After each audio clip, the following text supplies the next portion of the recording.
সুযোগ দেওয়ার জন্য প্রথমত ধন্যবাদ জানাই যে এই আয়োজনে নারী ও যুবদের ক্ষমতায়নের প্রযুক্তির ব্যবহার ও আমাদের প্রস্তুতি করণীয় শীর্ষক যে বিষয়বস্তু নির্ধারণ করেছে এটি যুগের প্রয়োজনে অত্যন্ত প্রাসঙ্গিক এবং আমার যে কর্ম এলাকা তার সাথে নিবিড়ভাবে সম্পৃক্ত। তো এই বিষয়ে কিছু কথা আমি বলতে চাই। আমাকে সুযোগ দেওয়ার জন্য আবারও ধন্যবাদ জানাচ্ছি। প্রথমত হলো যে আমাদের যুব শক্তির যে ভলিউম বলা হচ্ছে এটি অত্যন্ত আশাপ্রদ।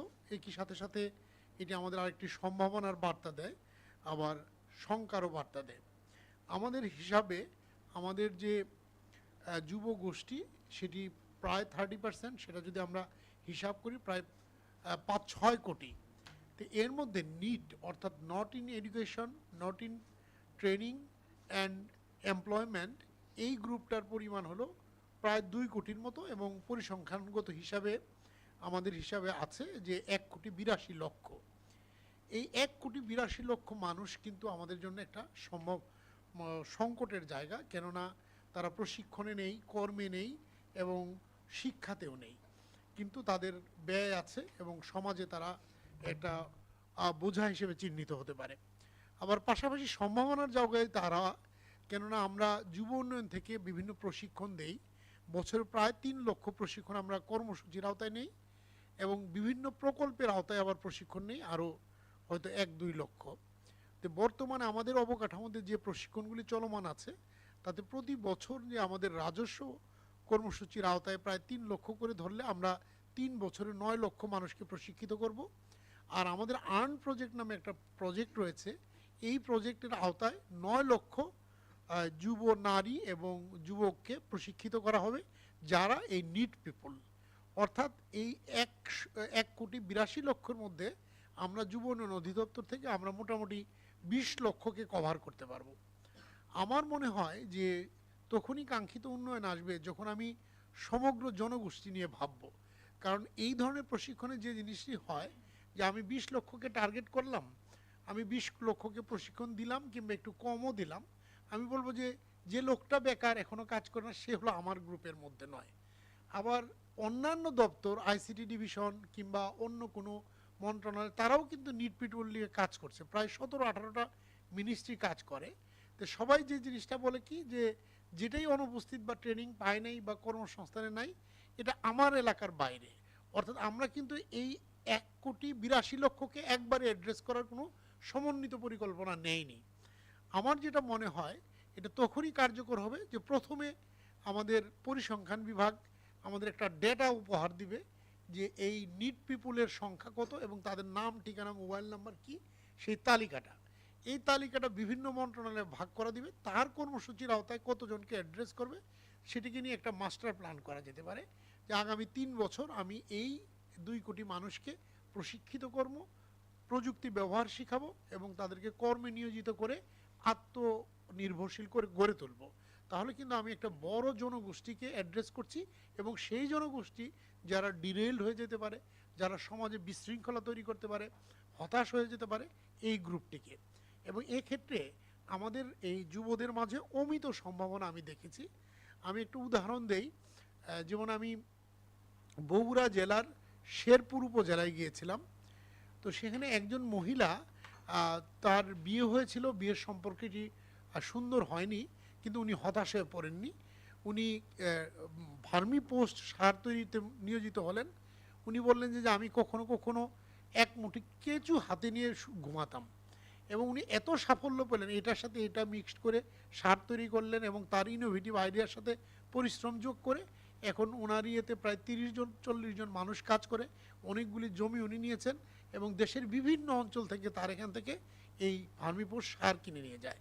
একজন মহিলা, তার পরিশ্রম, তার সৃজনশীলতা, তার সাহস, উদ্যোগের কাছে অবশ্যই আপনাকে দেখে স্যালুট জানাতে হবে। আমাদের একটা প্রকল্প রয়েছে, আমরা ফ্রিল্যান্সিং ট্রেনিংয়ের মাধ্যমে যুবদেরকে আত্মকর্মীতে পরিণত করি। তো ওখানে আমরা গতকালকে আমি গিয়েছিলাম একটা কেন্দ্রে ভিজিট করতে। তো একজন বলল যে সে কেন প্রশিক্ষণ নিতে এসছে, তার উত্তরে সে বলল যে তার পাশের বাসায় একজন মহিলা আছে যার 1.5 বছরের একটা বাচ্চা আছে, কিন্তু ফ্রিল্যান্সিং করে সে 1.5 লাখ টাকা প্রতি মাসে আয় করে। এটা দেখে ইন্সপায়ার্ড হয়ে সে অনেক কষ্ট করে ভর্তি হয়েছে, সেও এই আয় করবে। অর্থাৎ আমাদের নারীরাও কিন্তু উদ্যোগী, তারা পরিশ্রম করতে জানে, তারা সাহসী, এটা আমি দেখেছি। আর যুবরা আমাদের সৃজনশীল, আমাদের অনেকগুলি ক্ষেত্রে কিন্তু কাজ করার সুযোগ আছে। যেমন আমাদের ফেসবুক দেখেন বা অন্য যা কিছু প্রচুর ক্রিয়েটিভিটি কিন্তু দেখবেন, কিভাবে মজা করতে হয়, কিভাবে কন্টেন্ট ডেভেলপ করতে সবই জানে। কিন্তু এগুলিকে একটু গুছিয়ে আরও একটু মানসম্পন্ন প্রশিক্ষণ দিয়ে আমরা কি কোনো অ্যানিমেটেড ফিল্ম বানাতে পারি না? মানে আমরা যে দেখা যাচ্ছে যে বসুন্ধরাতে মানুষ দৌড়াদৌড়ি করে বিভিন্ন ছবি দেখতে যায়, যে ছবিটার চরিত্রগুলি হলো আসলে তৈরি করা চরিত্র, আর্টিফিশিয়াল। তো ওই ধরনের ফিল্ম কিন্তু আমরা তৈরি করতে পারি না। আমাদের যে রূপকথা রয়েছে, আমাদের যে সাহিত্য রয়েছে, এগুলিকে ডিজিটালাইজড করে মানে আমরা যে আধুনিক বিশ্বে তুলে ধরবো, তার প্রযুক্তিগত জ্ঞান এবং দক্ষতা আমাদের নেই। এই জায়গাগুলিতে প্রচুর কাজ করার সুযোগ আছে। অর্থাৎ আন্তর্জাতিক বাজারে নিজের অবস্থানটা নিজের শ্রেষ্ঠত্ব দিয়ে অর্জন করে নিতে হয়। এই কাজগুলি যদি আমরা করতে পারি, তাহলে আমাদের এই যুবদেরকে এবং আমাদের নারীদেরকে আমরা সমৃদ্ধির পথে নিয়ে যেতে পারবো। এবং এটি নিয়ে সমষ্টিকভাবে ভাবনা এবং জাতীয় পরিকল্পনা প্রয়োজন, যা মূলত আমাদের আশাবাদকে নিশ্চিত করবে এবং আমরা উন্নয়নের ধারায় অব্যাহত থাকব। এবং যে বিষয় যে নারী ও যুবদের ক্ষমতায়নে প্রযুক্তির ব্যবহার, এই প্রযুক্তির ব্যবহারকে আমাদের জীবনের সঙ্গে জড়িয়ে নিতে হবে, এবং তখনই আমাদের কাঙ্ক্ষিত উন্নয়ন হবে। এবং সেটি হওয়া উচিত আমাদের প্রত্যাশা, এবং এটা আমরা সেইভাবেই সরকারি বেসরকারি সবাই মিলে সমন্বিত উদ্যোগ নিয়ে আমরা কার্যক্রম বা কর্মসূচি বাস্তবায়ন করতে পারি। আমাকে কথা বলার সুযোগ দেওয়ার জন্য, আমার কথাগুলি শোনার জন্য ধন্যবাদ এবং কৃতজ্ঞতা জ্ঞাপন করছি। আগামীতেও আবার দেখা হবে অন্য কোনো আয়োজনে, আনন্দ যাত্রায়। ধন্যবাদ সবাইকে।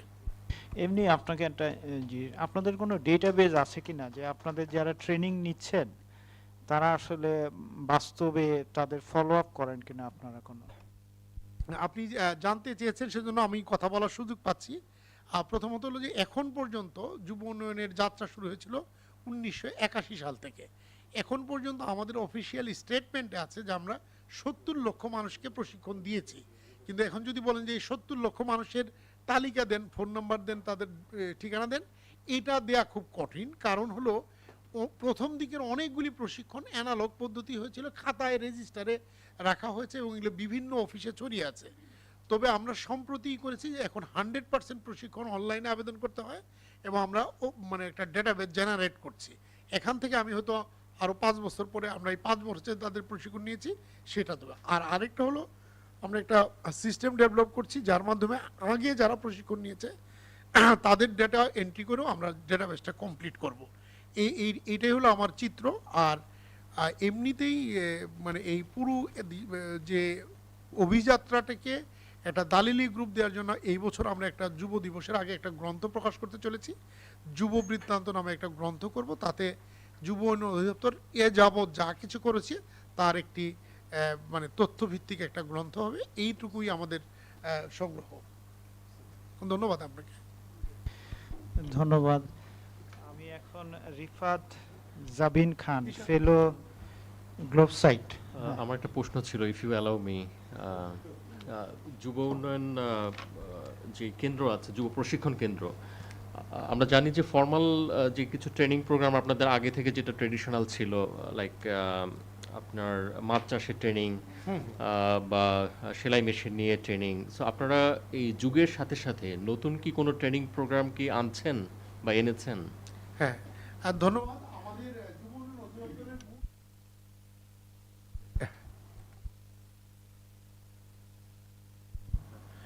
আচ্ছা, আমাদের মূল যে ট্রেডের সংখ্যা 83, এর মধ্যে আমাদের 82টা আছে নিয়মিত ট্রেড, আর বাকিগুলি হলো অনিয়মিত ট্রেড।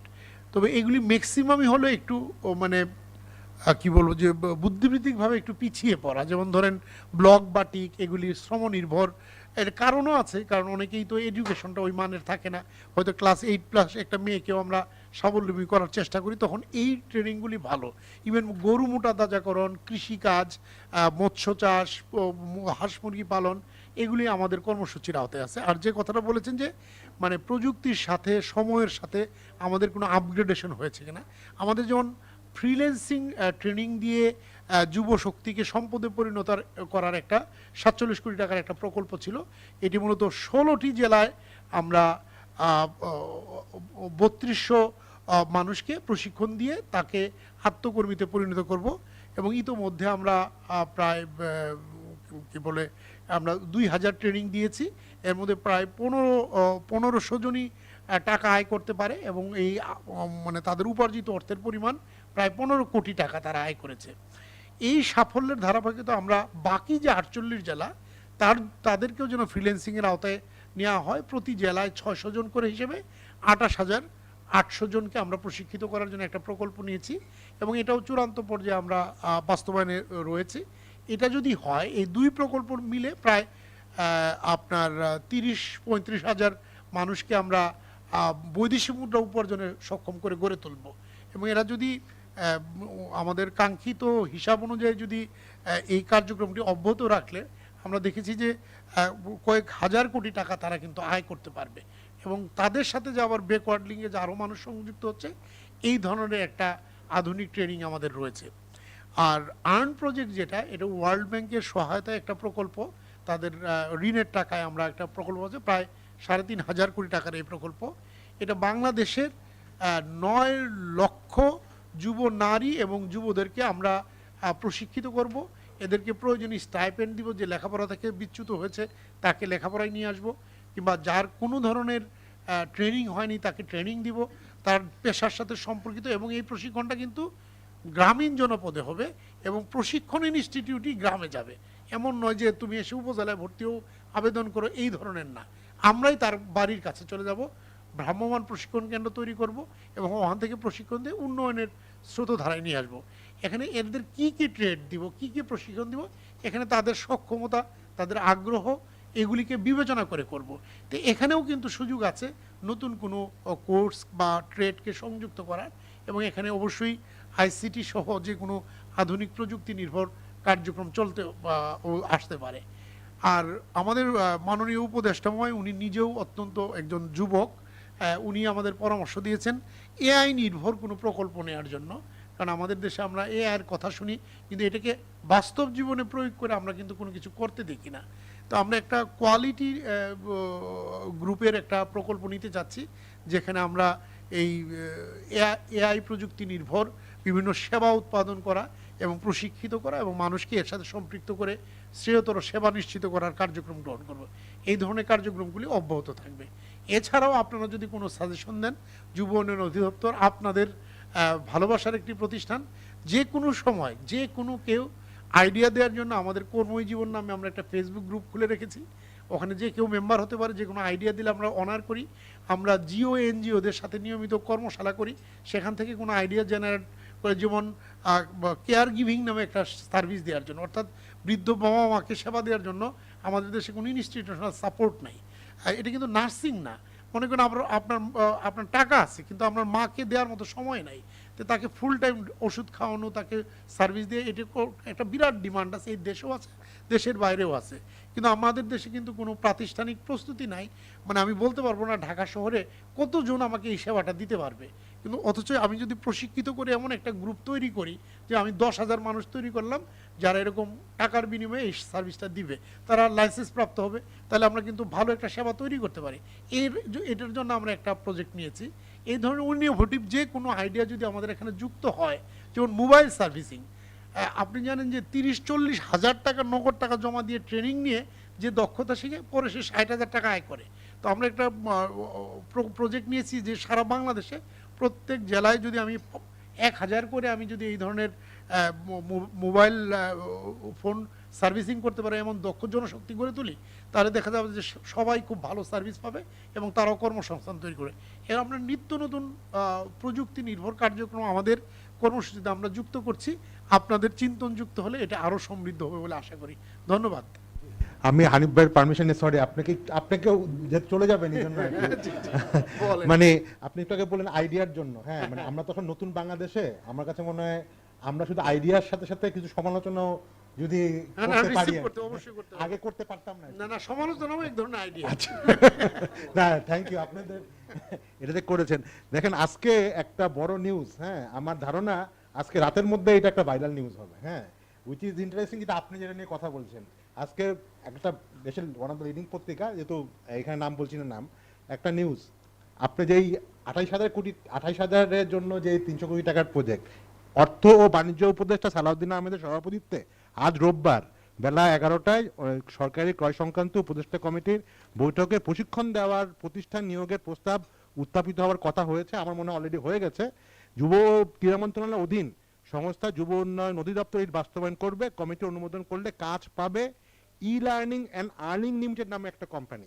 এই কথাটা আমি এই জন্য বললাম, দেখেন এখানে মাননীয় সচিব মহোদয় আছেন শিশালদা চৌধুরী ভাই, আমরা গত 10-15 বছরে আমাদের ইন্ডাস্ট্রির পক্ষ থেকে one of the most contentious issue was training এর নামে লুটপাট, এবং তার জন্য অলরেডি আমাদের প্রাক্তন প্রতিমন্ত্রী কিন্তু এখন জেলে আছে। হ্যাঁ, আইসিটি মন্ত্রণালয়ের আন্ডারে কয়েক লাখ লোকজনকে ফ্রিল্যান্সিং ট্রেনিং দেওয়া হয়েছিল এবং এর মধ্যে হয়তো 5%ও আসলে কাজ পায় না। আমার পয়েন্ট হচ্ছে এত বড় একটা চেঞ্জ হলো, এত বড় একটা এক্সপিরিয়েন্স আছে আমাদের আইসিটি মন্ত্রণালয়, উনি আরো ভালো বলতে পারবে। হঠাৎ করে 2 মাসের মধ্যে আমরা হঠাৎ করে এত অ্যাগ্রেসিভ হয়ে গেলাম যে 300 কোটি টাকা একটা প্রজেক্ট একটা কোম্পানিকে দিয়ে দিলাম যারা অলরেডি আগে কাজ করেছিল, এবং জাস্ট 2000-এর উপরে হয়তো 2000 একটা ট্রেনিং দেওয়া হয়েছিল। ওখানে আপনারা ভাবলেন যে 1500 লোক ওইটা হচ্ছে, মানে এটা আমার কাছে মানে মনে হচ্ছে যে how could this be possible. এত হাজার হাজার ছেলে পেলে মারা গেল আমাদের একটা গভর্নেন্সের জন্য। মানে মানে আজকে এটা পড়ার পরে আমার কাছে মনে হয়েছে where are we living. Sorry, আমি অন্যভাবে নিয়েন না, না, আমাকে কথা বলার সুযোগ দিবেন। হ্যাঁ, অফকোর্স, বাট আমার কাছে মনে হয়েছে যে this project has to be stopped immediately. আমি বলছি না এই প্রজেক্ট হয়তো করা অফকোর্স দরকার আছে। আইসিটি মন্ত্রণালয়ের যেই প্রজেক্টগুলো আছে ফ্রিল্যান্সিং এ, ওগুলোর ইম্প্যাক্ট অ্যানালাইসিস না করে, যেখানে প্রতিদিন পত্রপত্রিকায় নিউজ আসতেছে যে এইসব ট্রেনিংগুলো সব আসলে টাকা মানে লুটপাটের জন্য হয়েছে, সেই ক্ষেত্রে 300 কোটি টাকা গভর্নমেন্টের মানে হার্ড আর্ন, এবং এটা কিন্তু জিওবি ফান্ডেড প্রজেক্ট। 28,000 লোক ট্রেনিং করানো হবে ফ্রিল্যান্সিং এ। এটা এক ধরনের মানে আমার কাছে মনে হয় অন্যভাবে নিয়েন না, এক ধরনের মানে সরকারি মানে ক্রাইম হিসাবে আমি দেখতেছি ব্যাপারটা। ওকে, আচ্ছা আচ্ছা, আপনি যে প্রসঙ্গের অবতারণা করেছেন করার কারণেই আমার কথা বলার সুযোগ তৈরি হয়েছে, আপনাকে আমি ধন্যবাদ জানাচ্ছি। হ্যাঁ হ্যাঁ, না, ঠিক আছে। এখন না এই বিষয় মানে আমি প্রথম হলো যে এই বিষয়টা হলো 47 কোটি টাকার যে প্রকল্পটা ছিল সেটাতে আমরা 3200 মানুষকে ট্রেনিং দিব, এই মর্মে আমরা কাজ করেছি এবং আমাদের 2000-এর প্রশিক্ষণ হয়ে গেছে। আমি আপনাকে দায়িত্ব নিয়ে বলছি যে আমার কাছে ডেটাবেস আসছে, আপনি এই 2000 প্রশিক্ষণার্থী কে কী করে, কত টাকা আয় করে, আপনি নিজে চেক করে দেখতে পারেন। আমরা দেখেছি যে তারা 15 লক্ষ ডলার আয় করেছে এবং এটা মানে টাকার অঙ্কে রূপান্তর করলে এটা 15 কোটি টাকার উপরে। না, আমি আপনাকে আমন্ত্রণ জানাচ্ছি, আপনি চেক করে দেখেন। মানে আপনি না আইসিটি মন্ত্রণালয় না আইসিটি না একটা জিনিস মনে রাখতে হবে যে আপনার ট্রেনিং বা লার্নিং এটা আসলে কোনো মন্ত্রণালয়ের একক দখলদারিত্ব নয়। আমরা যুব উন্নয়ন অধিদপ্তরের যে প্রকল্পটা নেওয়া হয়েছিল, এটি আমাদের এই অধিদপ্তর প্রকল্পটা নেওয়া হয়েছে এবং এটা প্রক্রিয়া করে একনেকে অনুমোদিত হয়ে এটা কিন্তু আমরা বাস্তবায়ন করেছি 2 বছরে। আর দ্বিতীয় হলো যে যেটা এই 2 মাসে 300 কোটি টাকার প্রকল্প নিয়েছি ব্যাপারটা তা নয়। এই প্রকল্প অনুমোদন হয়েছে জানুয়ারি মাসে এবং এটা ক্রয় প্রক্রিয়া সম্পাদন করে করে এই পর্যায়ে আসছে। হ্যাঁ, অবশ্যই আগের সরকারের আমলে, এবং এই সরকারের আমলেও আমরা এই প্রসেস কন্টিনিউ করে এই পর্যায়ে নিয়ে এসেছি। এটা 2 মাসে এটা করেছে তা না। হ্যাঁ, না আগের সরকারের সব কার্যক্রম তো আপনি আর ফেলে দেন না। না এটা তো এটা প্রসেসের মধ্যে ছিল। না আমি সেই জন্য আমি আপনার মানিকে জানানোর জন্যই বলছি যে আপনি এই ডেটাবেসটা নিয়ে পরীক্ষা করেন এবং আপনি যারা প্রশিক্ষণ নিয়েছে তাদের সাথে কথা বলেন এবং তাদের যে প্রাপ্য ছিল সেগুলি তারা পেয়েছে কিনা এবং সে উপার্জন করে কিনা, আয় করে কিনা, এটা আপনি দেখতে পারেন। আপনাকে আমি ওয়েলকাম। ধন্যবাদ। আমি একটু ইন্টারভেন করি, সেটা হলো যে এই বিষয় নিয়ে আমি মাসরুর ভাইকে বলবো যে আমরা জি রিফাত জাবিন খান আচ্ছা, আপনি অনুমতি দেন। জি ম্যাডাম সরি স্যার, আমাকে ক্ষমা করবেন, আমাকে অনেক লোককে বসিয়ে দিবেন।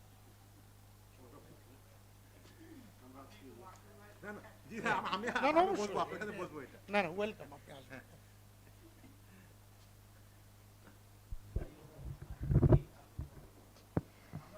এর মধ্যে শেষ করব। হ্যাঁ, সবাই একটু যদি সংক্ষিপ্ত। জি, ধন্যবাদ জনাব দেওয়ান হানিফ মাহমুদ আমাকে সুযোগ করে দেওয়ার। আমি আমার জায়গা থেকে একটু সংক্ষিপ্তভাবে বলবো। আমি নিজেও প্রযুক্তি সেক্টরে কাজ করছি না, আমি মূলত আইন নিয়ে কাজ করি, কিন্তু আমি কিছু চিন্তার খোরাক আপনাদের কাছে তুলে দিতে চাই এবং আপনাদের প্রেক্ষাপটটা জানতে চাই, যেন আমরা আমাদের ভবিষ্যৎ ইনিশিয়েটিভগুলোতে সেগুলো ইনকর্পোরেট করতে পারি। আমি আমার বক্তব্যে মূলত 3টি জিনিস তুলে ধরতে চাচ্ছি। আমাদের আসলে যে নারী ও যুবদের ক্ষমতায়নের কারণে বা আমরা যে কোনো ইনিশিয়েটিভে যদি নেই, সেটার যে কিছু গাইডিং প্রিন্সিপাল বা নীতিমালা কি নিতে হতে পারে, এই বিষয়ে আমার 2টি চিন্তার জায়গা। দ্বিতীয়ত, আমি এখন পর্যন্ত স্বাস্থ্য খাত নিয়ে আলাপ হয়নি, তো আমি এটা একটু আবার আপনাদের কাছে তুলে ধরতে চাই যে আপনাদের বিভিন্ন জায়গার থেকে কিভাবে আপনারা মনে করেন স্বাস্থ্য খাতকে আমরা উন্নত করতে পারি। এবং তৃতীয়ত হচ্ছে আমাদের যে বর্তমান কিছু কিছু কাজ আমাদের সরকার করে গিয়েছে, বা ওটার আমরা কিভাবে কন্টিনিউয়েশন করতে পারি, বা নতুন কাজগুলো কীরকম হতে পারে সেটি নিয়ে। সো প্রথমত আমার নীতিমালার জায়গায় আসতে পারি, এবং এখানে আমি 2টি বিষয় উপর জোর দিতে চাচ্ছি। এক হচ্ছে আমাদের সেবার বিকেন্দ্রীকরণ বা ডিসেন্ট্রালাইজেশনটা খুবই গুরুত্বপূর্ণ। এটা আমি প্রযুক্তি খাতে যদি বলে থাকি, ঢাকায় আমি বসে যে কোনো সার্ভিস যে পরিমাণ কমফর্ট বা ইজ সাথে করতে পারি, সেটা আপনি ধরুন যে কোনো অন্যান্য উপজেলা বা জেলা যদিও বলতে চান, ধরুন আপনি চাঁপাইনবাবগঞ্জ, মাদারীপুর, ওখানে সেগুলো সম্ভব না। এবং আমি এখানে স্পেশালি আমাদের ডেলিভারি সার্ভিস আইটি কোম্পানিগুলো যেগুলো রয়েছে তাদের সাধুবাদ দিতে চাই। আমি আমার নানি বাড়ি ফরিদপুর, এবং আমি ফরিদপুরে গিয়ে যখন ফুড পান্ডা আর পাঠাও করতে পেরেছি, আমি খুবই আনন্দিত হয়েছি অফকোর্স, যে আমার ডিজিটাল সার্ভিসেসগুলো আমি একটু অন্য জেলায় বসেও অ্যাক্সেস করতে পারছি। এবং দ্বিতীয়, কিন্তু ওখানে আমার সার্ভিসগুলো বিকেন্দ্রীকরণ করে ওখানকার জনগোষ্ঠী কিন্তু আয় করতে পারছে। তো আমাদের যেই ধরনেরই কাজ আমরা করতে চাই, আমাদের যে বিভাগীয় শহরগুলো রয়েছে সেটার বাইরে আমরা কিভাবে রিচ করতে পারি, এটা একটা ফোকাস হওয়া উচিত। দ্বিতীয়ত হচ্ছে আমাদের আনুষ্ঠানিক এবং অনানুষ্ঠানিক যে দুটো সেক্টর রয়েছে, সে দুটোর জন্য যদি আমরা একই নীতিমালা তৈরি করি, তাহলে সেটা আসলে কার্যকর হবে না। কারণ দেখুন, আমাদের যত বড় একটা আনুষ্ঠানিক সেক্টর রয়েছে, তাদেরকে আমার আনুষ্ঠানিক সেক্টরে আনার জন্য একটা বড় ট্রানজিশন দরকার, যেটা আমাদের স্বল্প সময়ের মধ্যে সম্ভব নয়। তো আমরা কি করতে পারি, সেটা হচ্ছে অনানুষ্ঠানিক সেক্টরগুলোকে কিভাবে কর্মক্ষম করে গ্র্যাজুয়ালি ফর্মাল সেক্টরে আনা যেতে পারে, সেখানে একটা খুব বড় কাজের জায়গা রয়েছে। এবং তার মানে আমাদের অনানুষ্ঠানিক কাজের প্রপার রেকগনিশন এবং তাদেরকে ডিফাইন করাটা আমাদের নীতিমালার জায়গায় একটা খুবই গুরুত্বপূর্ণ বিষয় হয়ে উঠেছে। এখন এখান থেকে আমি আমার মূল যে ফোকাসটা, সেটা হচ্ছে স্বাস্থ্য খাতের ক্ষেত্রে আমার প্রযুক্তি কিভাবে কাজ করতে পারে। দেখুন, বাংলাদেশের স্বাস্থ্যক্ষেত্রে এখন পর্যন্ত রেফারেল মেকানিজমের অভাবে আমার উপজেলা এবং জেলা লেভেলে প্রপার স্বাস্থ্যসেবা আমার নাগরিকরা পাচ্ছে না। এবং এখানে শুধু নাগরিকদেরও দুর্দশা না, যারা সার্ভিস প্রোভাইড করছে তাদেরও কিন্তু কিছু কিছু গুরুত্বপূর্ণ অবজারভেশন রয়েছে। এবং দ্বিতীয় এবং বড় একটা জায়গা হচ্ছে সার্বজনীন স্বাস্থ্য কভারেজ বা ইউনিভার্সাল হেলথ কভারেজের বিষয়টি, যেটা আমাদের একটা নাগরিক হিসেবে সংবিধানে যাই থাক, এখন বর্তমানে সংবিধান কী হবে আমরা জানি না, কিন্তু আমাদের অধিকার হিসেবে স্বাস্থ্য অধিকার একটা বড় জায়গা, যেটা আমাদের এনফোর্স করাটা খুবই গুরুত্বপূর্ণ। এবং দেখুন, আপনি যদি অন্যান্য বিশ্বের দেশে দেখতে পারেন যে এসব দুটো বড় কাজ, ইউনিভার্সাল হেলথ কভারেজ এবং ন্যাশনাল রেফারেল মেকানিজম, কিন্তু একটা খুবই শক্তিশালী আইসিটি সেক্টরের উপরে দাঁড়িয়ে রয়েছে। এবং এই ডিজিটাল পাবলিক ইনফ্রাস্ট্রাকচার কিন্তু সরকারের পক্ষে সে যদি নিজে করতে চায়, আমার কাছে মনে হয় এটা একটা ইনক্লুসিভ বিষয় হবে না। কারণ একটা পাবলিক প্রাইভেট পার্টনারশিপের মধ্যে আপনি যখন এই ডিজিটাল হেলথ কাভারেজগুলো বা কাজগুলো করতে চাবেন, তখনই আমার কাছে মনে হয় আমরা দ্রুত এবং আরও কার্যকরভাবে, এবং সবচেয়ে গুরুত্বপূর্ণ আমাদের জাস্ট আর্লিয়ার ডিসকাশন অনুযায়ী স্বচ্ছতা পরিচয়ের আমাদের কাজ দুটো হবে। তো এখান থেকে আমি এখন চলে যাই আমাদের তাহলে ডিজিটাল পাবলিক ইনফ্রাস্ট্রাকচারগুলো আমরা কিভাবে আরও শক্তিশালী করব। এখানে অনেকে অলরেডি তুলে ধরেছে যে আমাদের ট্রেনিংয়ের একটা বড় অভাব আছে। একজন আপা আমাদেরকে শেয়ার করেছেন যে ইউনিভার্সিটি থাকা অবস্থায় ইন্টার্নশিপ বা স্কিল বিল্ডিংয়ের কাজ করা যেতে পারে। তো তার মানে আমরা কিন্তু আরও ফরওয়ার্ড ফেসিং মানে ইন্টারন্যাশনাল ফেসিং জবগুলোতে আমরা ফোকাস করছি। এখানে আমি একটা জাস্ট সিম্পলি, আমি জাতিসংঘে কাজ করতাম, তো আমি জাতিসংঘে একজন ভলেন্টিয়ার হিসেবে ইউনাইটেড নেশনস ভলেন্টিয়ার হিসেবে কাজ করতাম, এবং আমি ওইখান থেকে আমার কিছু অভিজ্ঞতা তুলে ধরতে চাই। ইউএনভি অনলাইন বলে একটি পার্টনারশিপ রয়েছে, যেখানে ইভেন প্রাইভেট সেক্টরের কোম্পানিগুলো ইউএনের সাথে একত্রিত হয়ে ইউএনভি অনলাইন ভলেন্টিয়ার হিসেবে কাজ করতে পারে, এবং দেখা যায় যে মাঝে মাঝে সেগুলো যদি ভলেন্টারিও হয়, সেগুলো রেকগনিশনটা দেখা যায় সার্বজনীনভাবে স্বীকৃত হয়। তো আমি অনুরোধ করব আমাদের প্রাইভেট সেক্টরে যারা রয়েছে তারা ইউএনভির সাথে এই বিষয়ে কথা বলতে পারবে, এবং সরকারি পর্যায়ে ন্যাশনাল ভলেন্টিয়ার স্ট্র্যাটেজি একটি উদ্যোগ নেওয়া হয়েছিল, এবং আমি অনুরোধ করব যে উদ্যোগটি আরো ত্বরান্বিত করতে পারলে আমার মনে হয় এটি সারা দেশের অনেক তরুণ সমাজ এবং মহিলাদের জন্য খুবই একটি ভালো কাজ হবে। আমাদের যুব উন্নয়নের যিনি ডিজি ছিলেন, উনি আরেকটা খুবই গুরুত্বপূর্ণ শেয়ার করে গিয়েছেন যে বিভিন্ন জায়গায় কিন্তু ট্রেনিং করা হয়, যেরকম বাংলাদেশে কিন্তু ডেমো অফিসেও, তারপর আপনার ওমেন্স নারীর অধিদপ্তরের আন্ডারেও কিন্তু অনেক ধরনের প্রশিক্ষণ দিয়ে দেওয়া হয়, কিন্তু প্রশিক্ষণ থেকে দেখা যাচ্ছে যে তারা কতটুকু পর্যন্ত আইসিটির ব্যবহার করতে পারছে সেটার কিন্তু তথ্যাদি আমরা সঠিকভাবে দেখতে পাচ্ছি না। এই সকল গ্রামীণ মহিলা বা তরুণরা যদি এখন তাদের যথাযথ আইসিটি দক্ষতা থাকতো, তাহলে কিন্তু তারা আরেকটা বড় মার্কেট প্লেসকে অ্যাক্সেস করতে পারতো, যেটা তাদের বর্তমানে নেই। গবেষণা আরও দেখায় যে পুরুষদের তুলনায় বাংলাদেশে নারীরা ডিজিটাল ফাইন্যান্সিয়াল সার্ভিসেসগুলো থেকে কম ব্যবহার করে যাচ্ছে, এবং আমার কাছে মনে হয় এটাও একটা বাধার জায়গা, যেখানে নারীদের ক্ষমতায়নকে স্পেশালি ইন স্টেমে একটা তাদের বড় বাধার সৃষ্টি হয়ে যাচ্ছে। এখন আরেকটা বড় জায়গা যেটা আমার কাছে ব্যক্তিগতভাবে খুবই গুরুত্বপূর্ণ, তার মানে আমাদের কিছু নারীর ক্ষমতায়ন বা তরুণদের ক্ষমতায়ন এনশিওর করতে হলে কিছু এমার্জিং আমার সেক্টরসগুলো তৈরি করতে হবে, যেমন ডে কেয়ার সার্ভিসেস এবং অন্যান্য কেয়ার সার্ভিসেসগুলোর একটা খুবই এমার্জিং এরিয়া। কিন্তু আমি যেটার উপর আরও বেশি স্ট্রেস করতে চাচ্ছি সেটা হচ্ছে মানে সবুজ কর্মক্ষেত্র, গ্রিন জবসগুলো আমার একটা বড় ফোকাস এরিয়া হতে পারে। দেখুন আমাদের বাংলাদেশে কিন্তু এবার কোনো অঞ্চলই বন্যা বা কোনো প্রাকৃতিক দুর্যোগের প্রভাব থেকে বাইরে যায়নি। তো এই সকল এলাকায় কিন্তু কৃষিক্ষেত্রগুলো যেভাবে প্রভাবিত হয়েছে, সেই ক্ষেত্রে কিন্তু এখন আমাদের তাদের রিহ্যাবিলিটেশনের ক্ষেত্রে আইসিটি সেক্টরের একটা খুব বড় জায়গা তৈরি হয়েছে, এবং আমি আশা করছি আমার অন্যান্য যারা সহবক্তা রয়েছে তারা তাদের এই কিছু বিষয়গুলোতে আইডিয়া শেয়ার করে আমাদেরকে অনেক সাহায্য করবে। এটুকুই আমার পক্ষ থেকে আপনাদের থেকে জানার জন্য অপেক্ষারত আছি। ধন্যবাদ। ধন্যবাদ আপনাকে। সপাপের পরিচালক শাহিন সিয়াম জি। Ji.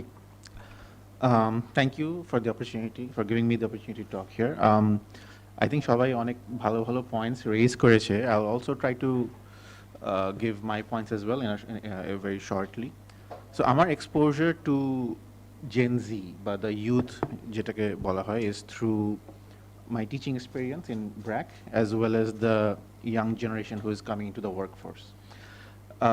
অনেক সময় আমরা Gen Z কে একটা ব্রাশে ফেলার চেষ্টা করি যে they're completely the same and everything, but I see how our colleagues in other countries are struggling to motivate a group of people, Gen Z, whereas আমাদের দেশে এই youth are extremely motivated.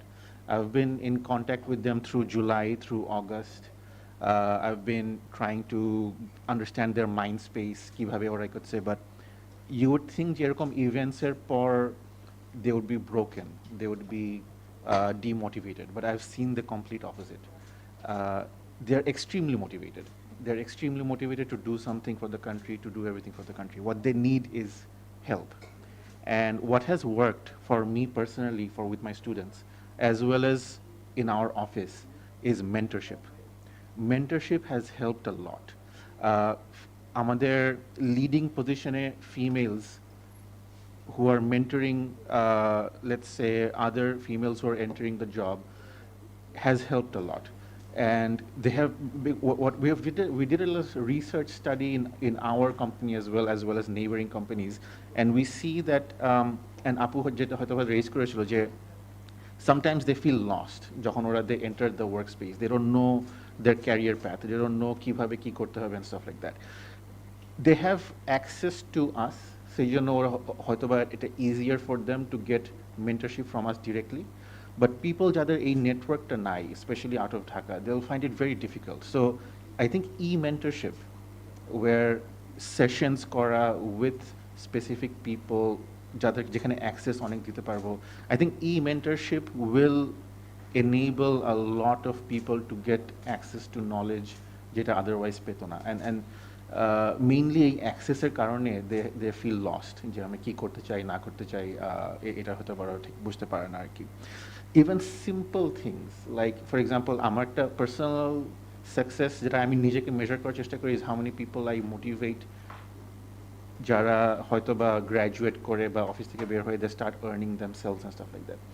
আমার স্টুডেন্টসদের মধ্যে I see people who have ideas যে একটা business করতে চায়, যে আর্ন করতে চায়, বাট ওদের জন্য it's the bureaucracy of business is much scarier than the business itself, which is very counterintuitive, right? যে I'm willing to take the risk to start a business, to start earning, but the bureaucracy part of it, as a simple thing like a trade license করা, a simple thing like a registration করা, এই জিনিসটা করা খুব ভয় পায় এই পুরো প্রসেসটাকে। So that's also where I think even mentorship helps, but also e-entrepreneurship centers.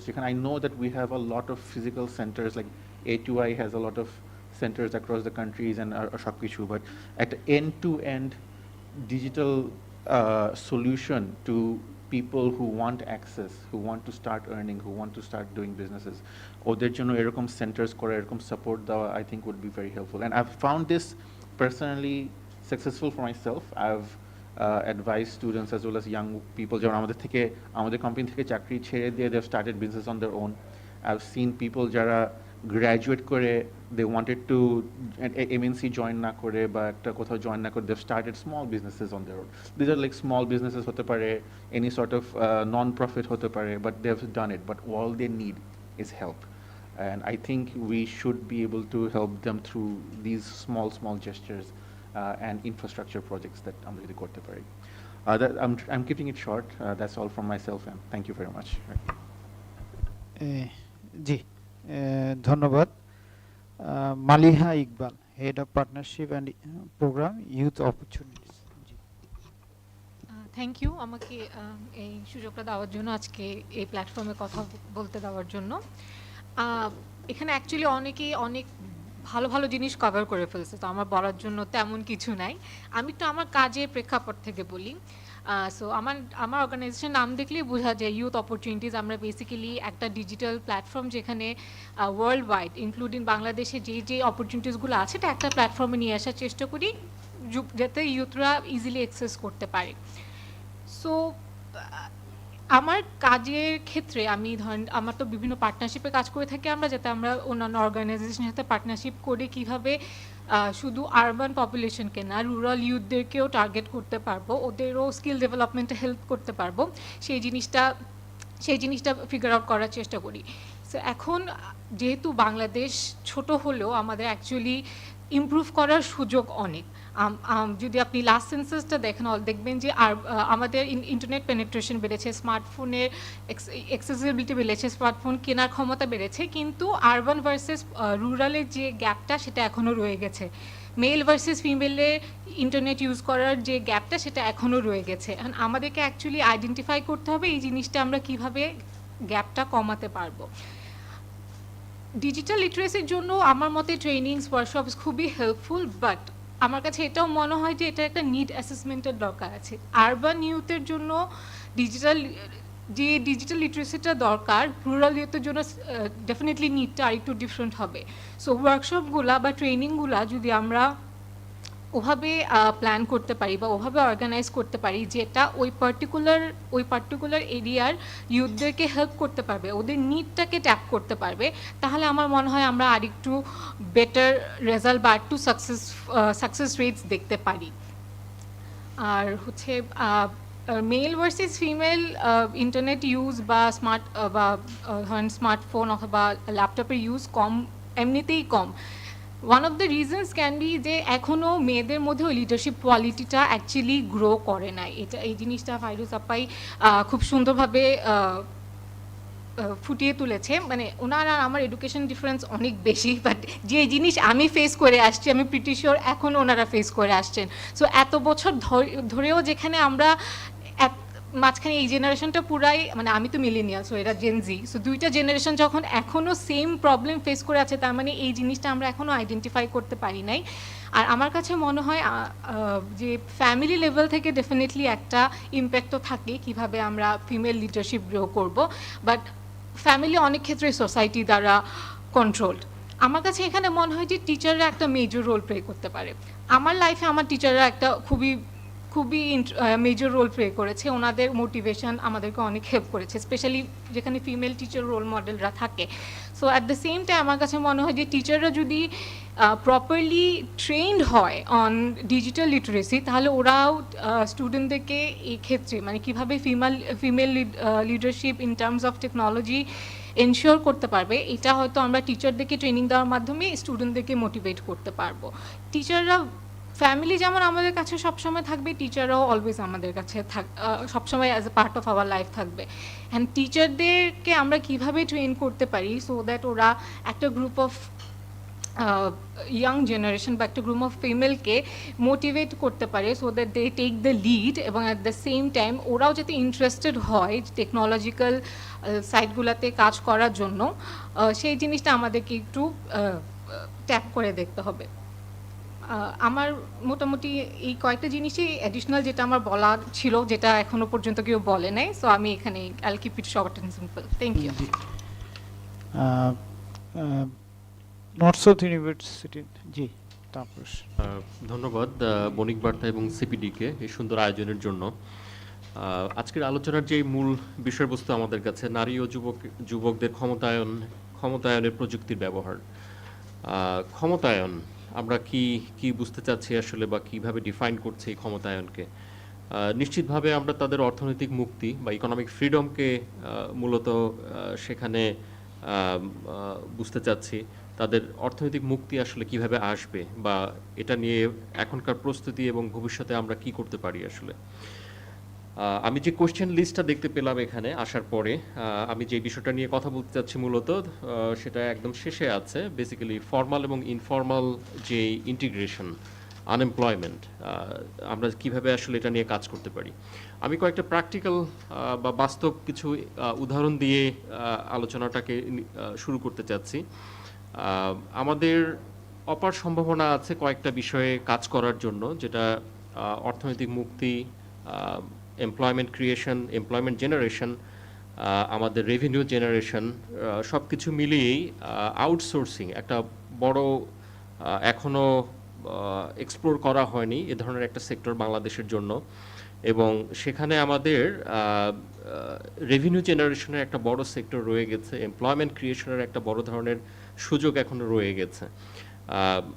যে ব্যাপারটা আমরা বিভিন্ন সময় বলে থাকি যে অফিসিয়ালি আমাদের কোনো স্ট্যাটিস্টিক্স বা পরিসংখ্যান নেই এই আউটসোর্সিংয়ের বিভিন্ন নাম্বার, কতজন এখানে কাজ করছেন, কী ধরনের রেভিনিউ জেনারেট হচ্ছে। আমরা বিভিন্ন সময় বিভিন্ন ফিগার, বিভিন্ন নাম্বারটাকে আসলে দেখে থাকি, কিন্তু অফিসিয়াল কোনো স্ট্যাটিস্টিক্স নেই। আমার দাবি থাকবে সরকারের কাছে বা পলিসি মেকারদের কাছে, বাংলাদেশ ব্যুরো অফ স্ট্যাটিস্টিক্স যদি এ ধরনের কোনো একটা উদ্যোগ নেন, যেখানে তারা আউটসোর্সিং কতজন এখানে আছেন, কী ধরনের রেভিনিউ তারা জেনারেট করেন, এবং সরকার এই সেক্টরটাকে ফর্মালি এটা ডিক্লেয়ার করে কিভাবে আমাদের জিডিপির মাঝে আমরা নিতে পারি, যাতে এখান থেকে রেভিনিউ জেনারেট হয়। যেটা আমরা সবসময় বলে থাকি আমাদের রেভিনিউ জিডিপি জেনারেশন হিস্ট্রিক্যালি অনেক low, even in South Asian countries. সেখান থেকে আমরা কিভাবে আসলে আরও সম্ভাবনার দিকে যেতে পারি, সেই জিনিসটা আমাদের দরকার। সেকেন্ড আরেকটা বিষয় আমরা বলতে চাই যে যেহেতু আমরা ফিমেল এবং ইউথ নিয়ে কথা বলছি, তাদের অর্থনৈতিক মুক্তি আমরা সেটাকে অ্যাড্রেস করতে চাচ্ছি। এখনকার সময়ে এসে এই ফিমেল এবং ইউথ সার্টেনলি তারা অনেক ভালোভাবে এনগেজড আছেন বিভিন্ন রকম অনলাইন প্ল্যাটফর্মে ট্রেডিংয়ে, যেমন ফেসবুকে। আমি বিভিন্ন সময় দেখি আমাদের অনেক স্টুডেন্ট এখন তারা ফেসবুকে আছেন যারা ট্রেড করেন, যে বিভিন্ন রকম প্রোডাক্ট এনে হয়তো বা এখানে রিসেল করার চেষ্টা করছেন আসলে এই মার্কেটে। কিন্তু আমাদের এখানেও কোনো ধরনের অফিসিয়াল স্ট্যাটিস্টিক্স নেই যে কী ধরনের ইনকাম তারা জেনারেট করছেন আসলে এই সেক্টর থেকে, অথবা ফর্মাল রিকগনিশনও নেই যে কেউ হয়তো ওইভাবে দাবি করতে পারছেন না যে ঠিক আছে আমি এমপ্লয়েড, আমি এই কাজটা করছি। That is largely missing. এখন পর্যন্ত আসলে সেটা আমরা দেখছি না। আমি আরেকটা সেক্টর নিয়ে কথা বলতে চাই, পার্টিকুলারলি রাইড শেয়ারিং। এখানে ফাহিম ভাই আছেন পাঠাও থেকে। আমরা নর্থ সাউথ ইউনিভার্সিটি থেকে নতুন একটা গবেষণা করছি, এখনও অনগোয়িং। আমরা 1200 রাইড শেয়ার প্রোভাইডার যারা আছেন তাদেরকে নিয়ে একটা সার্ভে করছি, বেসিক্যালি তাদের সোশিও ইকোনমিক ডেমোগ্রাফিক চেঞ্জ দেখার জন্য।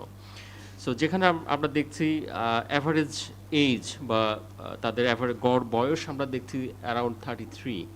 এই গ্রুপের লোকজন আসলে বেশিরভাগই এই সার্ভিসটা প্রোভাইড করছেন, রাইড শেয়ার, যেটা মোটরসাইকেল ডিপেন্ডেন্ট একটা সার্ভিস বাংলাদেশের ঢাকা সিটির জন্য মোস্টলি।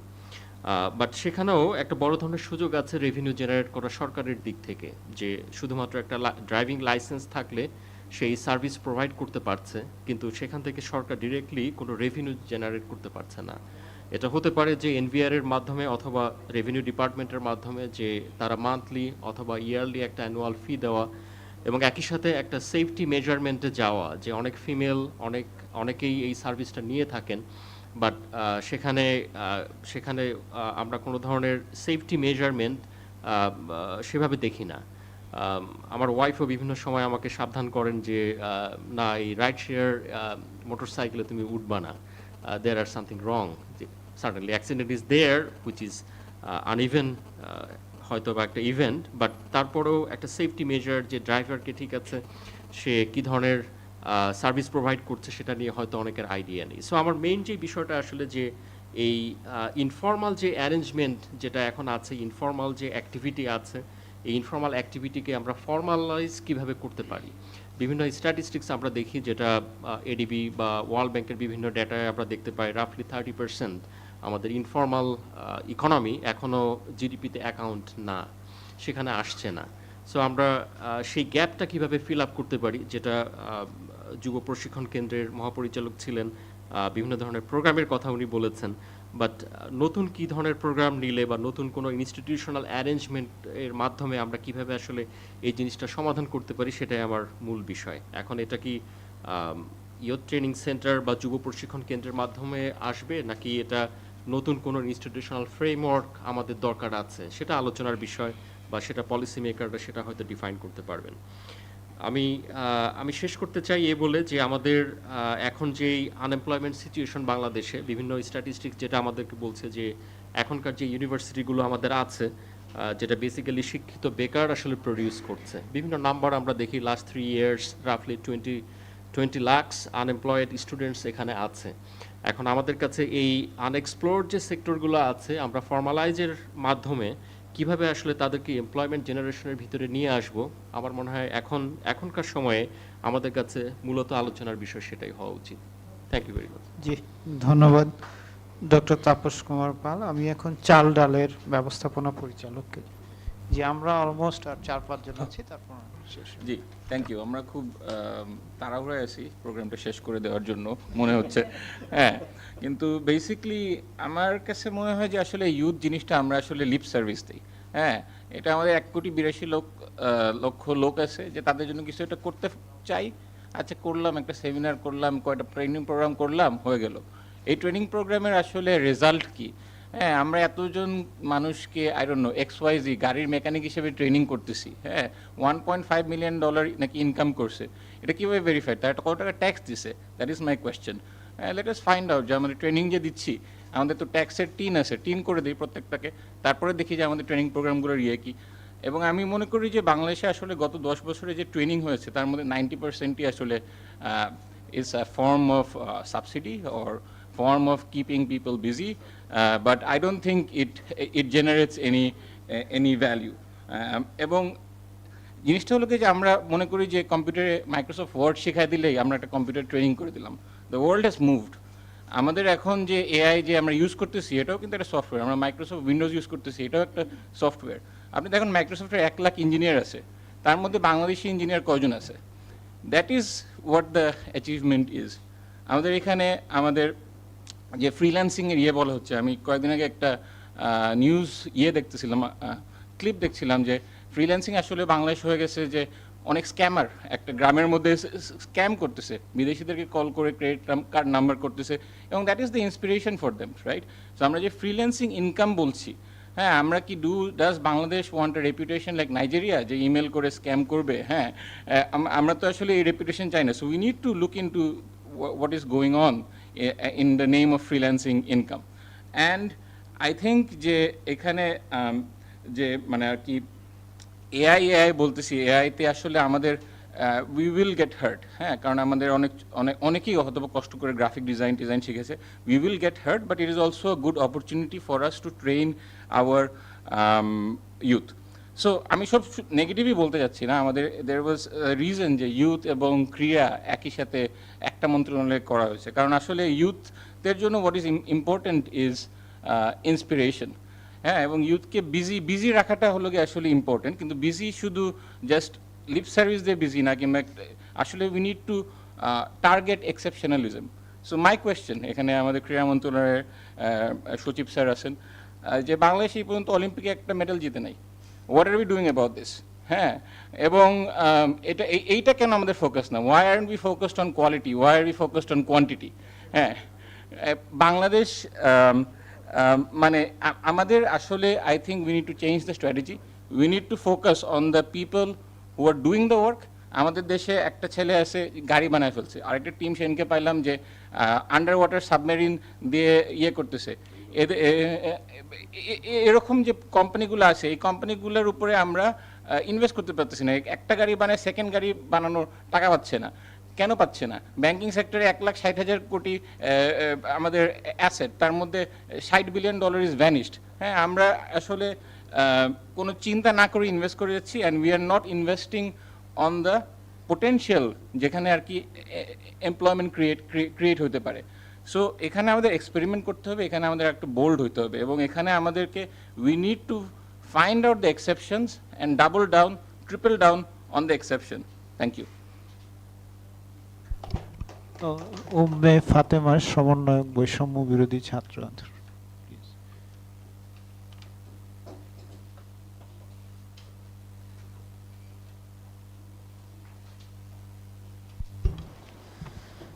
আসসালামু আলাইকুম সবাইকে। আচ্ছা, আমি খুবই দুঃখিত অত্যন্ত দেরি করে আসার জন্য। তার কারণ যেটা হয়েছে যে আমি সবার আলাপগুলো আসলে শুনতে পারিনি পরিষ্কারভাবে। তো আচ্ছা, যেটা হয়েছে আমি সবার আলাপ আসলে পরিষ্কারভাবে শুনতে পারিনি বা অত মনোযোগ দিতে পারিনি। আর নিজে চিন্তা করছিলাম যে এই প্রসঙ্গটা নিয়ে আসলে কিভাবে কাজ করা যায়। আমার এতদিন পর্যন্ত বিশেষ করে আমরা যখন আরও ছোট ছিলাম, স্কুলে ছিলাম, ওই সময় পর্যন্ত কিন্তু আইসিটিকে টেক্সট বুকে ইনক্লুড করার মাত্র শুরু হয়েছে গভর্নমেন্টের পক্ষ থেকে, এবং আমাদের কাছে তখন আমরা মাত্র ফোন হাতে পেলাম। আম্মুর একটা ফোন ছিল, ওইটাই আমি আর আমার ভাই মিলে চালাইতাম। এটাই আমাদের প্রথম আসলে প্রযুক্তি নিয়ে জানা, এটাই বলা যায়। কিন্তু এখন তো ধরেন একটা ক্লাস 5-6-এর বাচ্চা বা একটা ক্লাস 4-এর বাচ্চা, তার কাছেও যে অনেক বেশি অ্যাভেলেবেল। এখন গভর্নমেন্ট তার মানে কিন্তু আমাদের যে হোল জেনারেশন, তারা কিন্তু আসলে পুরোপুরি ডিজিটালাইজড, এবং তারা কিন্তু পুরোপুরি আসলে ওই জগৎটার মধ্য দিয়ে কিন্তু তাদের বিকাশটা ঘটে। অ্যান্ড লাস্ট যে কারিকুলামটা গভর্নমেন্ট তৈরি করেছিল 2022-23 সালে, সেখানে দেখা গেছে তারা যেভাবে করে কারিকুলামটাকে পুরোপুরি আসলে মোবাইল বেসড করে ফেলার চেষ্টা করে। দেখা যায় ওখানে গুগলে করে তাকে সব কিছু সার্চ করতে হচ্ছে, কিন্তু একটা সোসাইটি যে স্ট্রাকচার, সেটার সাথে সে যে ডিজিটাল দুনিয়ার সাথে কানেক্টেড, এই স্ট্রাকচারটা আসলে খাপ খাচ্ছে না। যার কারণে যেটা হয়েছিল যে স্টুডেন্টদের প্যারেন্টসরা তারা কিন্তু এই পরিবর্তনটাকে মেনে নিতে পারে নাই, এবং স্টুডেন্টদের কিভাবে আসলে তারা গাইড করবে, নিজের সন্তানদেরকে কিভাবে গাইড করবে। ইভেন একজন স্কুলের টিচার, উনি কিভাবে তার যে স্টুডেন্ট তাকে ডিজিটাল ইউজের ব্যাপারে গাইড করবে, এটার ব্যাপারে উনি অবগত না। এবং যার কারণে যেটা হয়েছে যে গত 2023 সালে বিশেষ করে আমি বলতে পারি যে একদমই পড়াশোনা আমাদের বাংলা মিডিয়ামগুলোতে হয় নাই, এবং যার ফলে স্টুডেন্টরা শুধুমাত্র গুগল করে জাস্ট কপি পেস্ট সিস্টেমে আসলে পড়াশোনা করেছে। তো বাংলাদেশে যদি ডিজিটালাইজেশন বলতে আসলে এটা বোঝায়, বা ইউথদের ডিজিটালাইজেশন বলতে যদি এটা বোঝায় যে স্টুডেন্ট মানে এখানে তারা প্রতি মুহূর্তে আসলে জাস্ট কপি পেস্ট বা এগুলার মানে কোনো সৃজনশীলতা না শিখে সে জাস্ট হচ্ছে চুরি করাটা শিখে, তাহলে কিন্তু ইন ফিউচার মানে তারা যখন বড় হতে থাকে তখন কিন্তু তাদের আসলে বড় ধরনের সম্ভাবনা নষ্ট হয়ে যায়। যেটা আমি বিশেষ করে বলতে চাই যে আমাদের ইউথকে আসলে গভর্নমেন্ট কিভাবে পারসিভ করে, তারা কিভাবে আসলে এই ইউথকে আগামী 20 বছর পরে সে দেখতে চায়, এই কি বলে ভিশনটা ক্লিয়ার থাকাটা খুবই জরুরি। যদি ভিশনটা ক্লিয়ার না থাকে তাহলে আমি যতই চাই না কেন, যতই আমি ইনপুট দিই না কেন, এখান থেকে আমি প্রপার আউটপুট আসলে পাবো না। এখন এখানে সম্ভবত স্যার বলছিলেন এখানে ফ্রিল্যান্সিং আর আউটসোর্সিং এর মানে আউটসোর্সিং এর কথাগুলো, যে বিশেষ করে আমরা যেটা খেয়াল করেছি, ধরেন বেশিরভাগ নারী যাদের দেখা যায় বিয়ের পরে তাদের একটা বড় ধরনের ইয়েই থাকে, মানে আয় করার একটা উৎসই থাকে হচ্ছে তারা ফেসবুকে একটা পেজ চালান, সেই পেজের মাধ্যমে হয়তো কাপড় চোপড় বিক্রি করতেছেন বা কিছু একটা বিক্রি করছেন, এটার মাধ্যমেই কিন্তু তারা দেখা যায় নিজের একটা আয়ের উৎস তৈরি করেন। এখন এটা কিন্তু এই জিনিসটার কিন্তু বুস্ট আপ হয়েছে পুরোপুরি কোভিডের সময়, এবং ওই সময় দেখা যাচ্ছে আমাদের যে উবার পাঠাও এই রাইড শেয়ারিং অ্যাপগুলোর ইউজও অনেক বেশি বেড়ে যায়, কিন্তু গভর্নমেন্ট এইটাকে রেগুলেট করার আসলে কোনো ওয়ে তখনও তৈরি করতে পারে নাই।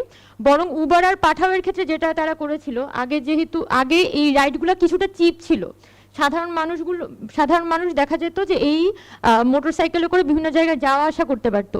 কিন্তু 2022 সালে যতটুকু আমার মনে আছে 21 বা 22 ওই সময় যারা রাইড শেয়ারিং অ্যাপগুলা ইউজ করতেন, মানে ওই ড্রাইভারদের একটা আন্দোলন হয়েছিল এখানে ভ্যাটের বিরুদ্ধে, এবং গভর্নমেন্টের যেটা হয়েছে তাদের এই রাইড শেয়ারিং অ্যাপগুলোর উপরে আসলে প্রপার মনিটরিং নাই।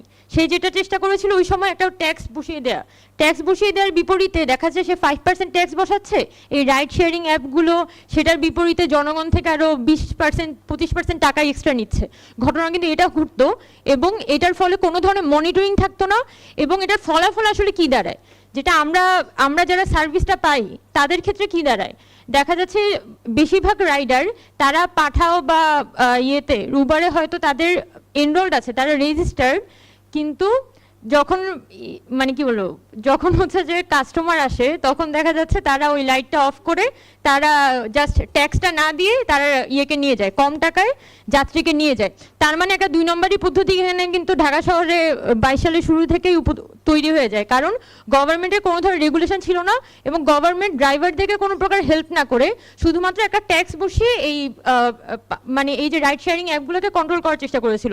তার মানে আমাদের যে তরুণরা সে কিন্তু এরকম না যে সে পুরোপুরি অসৎ, তারা কিন্তু চায় সৎ পথে একটা মানে আয়টা করতে, উপার্জন করতে, কিন্তু সরকার যেহেতু সে বুঝতে পারে না যে এই যে নতুন পদ্ধতিটা, নতুন একটা যে সিস্টেম আসলো দেশে, সেটাকে নিয়ে সে কী করবে, বা তার কোনো প্রপার প্ল্যানিং নাই, সেটার একটা রেজাল্ট দাঁড়ায় যে এখানে তরুণরা আসলে সরকারের সাথে তরুণদের কানেকশন লস্ট হয়ে যায়, এবং এটার ফলেই তো আসলে আমাদের গণভ্যুত্থানটা হয়েছে, কারণ সরকার সে আসলে তরুণদের যে আকাঙ্ক্ষা সেই আকাঙ্ক্ষাটাকে আসলে ধারণ করতে পারছে না।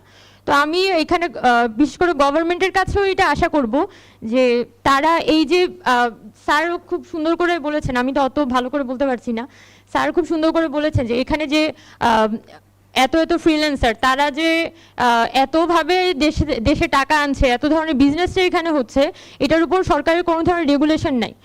তো এবং তাদের গতকালকে তো আউটসোর্সিং একটা আন্দোলনও হয়েছিল শাহবাগে। এখন তাহলে গভর্নমেন্টের এই বিষয়গুলো নিয়ে প্ল্যান কি হয়, আমি বলছি না যে regulation, I want to say যে তাদের প্ল্যানটা কি, এখানে প্ল্যান থাকাটা জরুরি। বিভিন্ন যে ইনফর্মাল সেক্টরগুলোতে আমাদের তরুণরা এনগেজ হচ্ছে, যেটা ইউএসএতে গিগ ইকোনমি বলে, সেই ইনফর্মাল সেক্টরগুলোকে অ্যাড্রেস করে কিভাবে আরও বেশি মনিটরিংয়ের মধ্যে আনা যায়, একই সাথে হচ্ছে তরুণদের জন্য আরও বেশি সহায়ক করে তোলা যায়, সে ব্যাপারে সরকারের হয়তো একটা আলাদা করে ভাবার দরকার আছে বলে মনে করি। বিশেষ করে যে আমি যদি বলি যে যেহেতু সব জায়গায় একটা সংস্কার কমিশন হচ্ছে, তাহলে এখানে তরুণদের অর্থনৈতিক সুরক্ষা এই ধরনের একটা কমিশনও যদি হইতে পারে, তাহলে তারা হয়তো তরুণদেরকে অ্যাড্রেস করে যে সামনের দিনে ইকোনমিক সিস্টেমটা আসলে কীরকম হইতে পারে, কী ধরনের সুবিধা থাকতে পারে তরুণদের জন্য, সেটা অ্যাড্রেস করে হয়তো এখানে নতুন করে হয়তো গভর্নমেন্ট ভাবতে পারে আর কি, বা সামনের যে গভর্নমেন্ট আসবে, ইলেক্টেড গভর্নমেন্ট আসবে, তার জন্য একটা ওয়ে তৈরি করে দিতে পারে।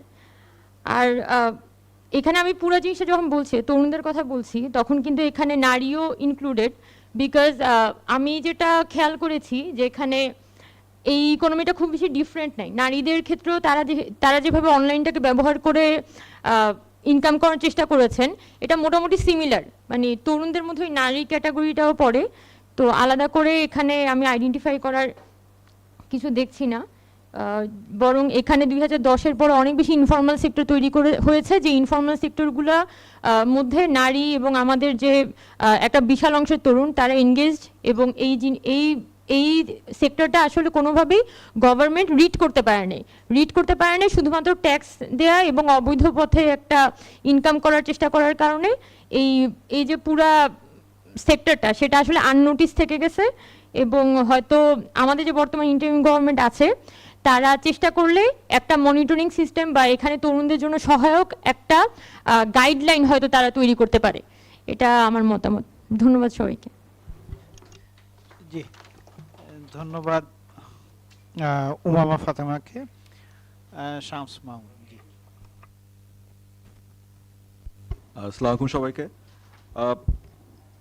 শুরুতে যেটা বলতে চাই যে আইসিটি সেক্টর মানে আজকে যে টপিকটা নিয়ে কথা হচ্ছে যে ক্ষমতায়ন, তো এখানে আমরা যেটা লক্ষ্য করেছি যে এই আইসিটি সেক্টর ধরেন টেকনোলজি, ইন্টারনেট, এটা কিন্তু মানে পলিসি ফ্রেমওয়ার্কের মধ্যে কখনো মানে এটা বাস্তবায়ন কিভাবে হবে এটার কোনো মানে ক্লিয়ার কোনো দেখিনি। এটা অলওয়েজ একটা যে আমি 5G করলাম, আমি এআই, আমার ইন্টারনেটের মানে ওটিপি কোডই আসে না।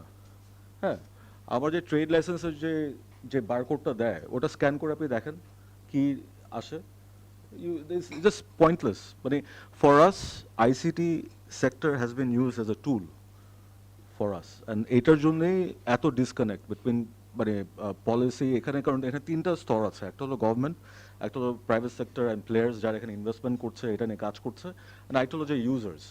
সো বাট তিনটার সমন্বয় কিন্তু আমরা কখনো দেখিনি আজকে পর্যন্ত। অ্যান্ড এখানে অনেকগুলো এজেন্সি আর অলসো ইনভলভড, এখানে জাস্ট আইসিটি মিনিস্ট্রি না, এখানে দেয়ার লট অফ এজেন্সি। এখানে ফর এম্পাওয়ারমেন্ট যদি কথা বলি, এখানে ফাইন্যান্সিয়াল সেক্টরও, ফাইন্যান্স মিনিস্ট্রিরও এখানে একটা চলে আসে।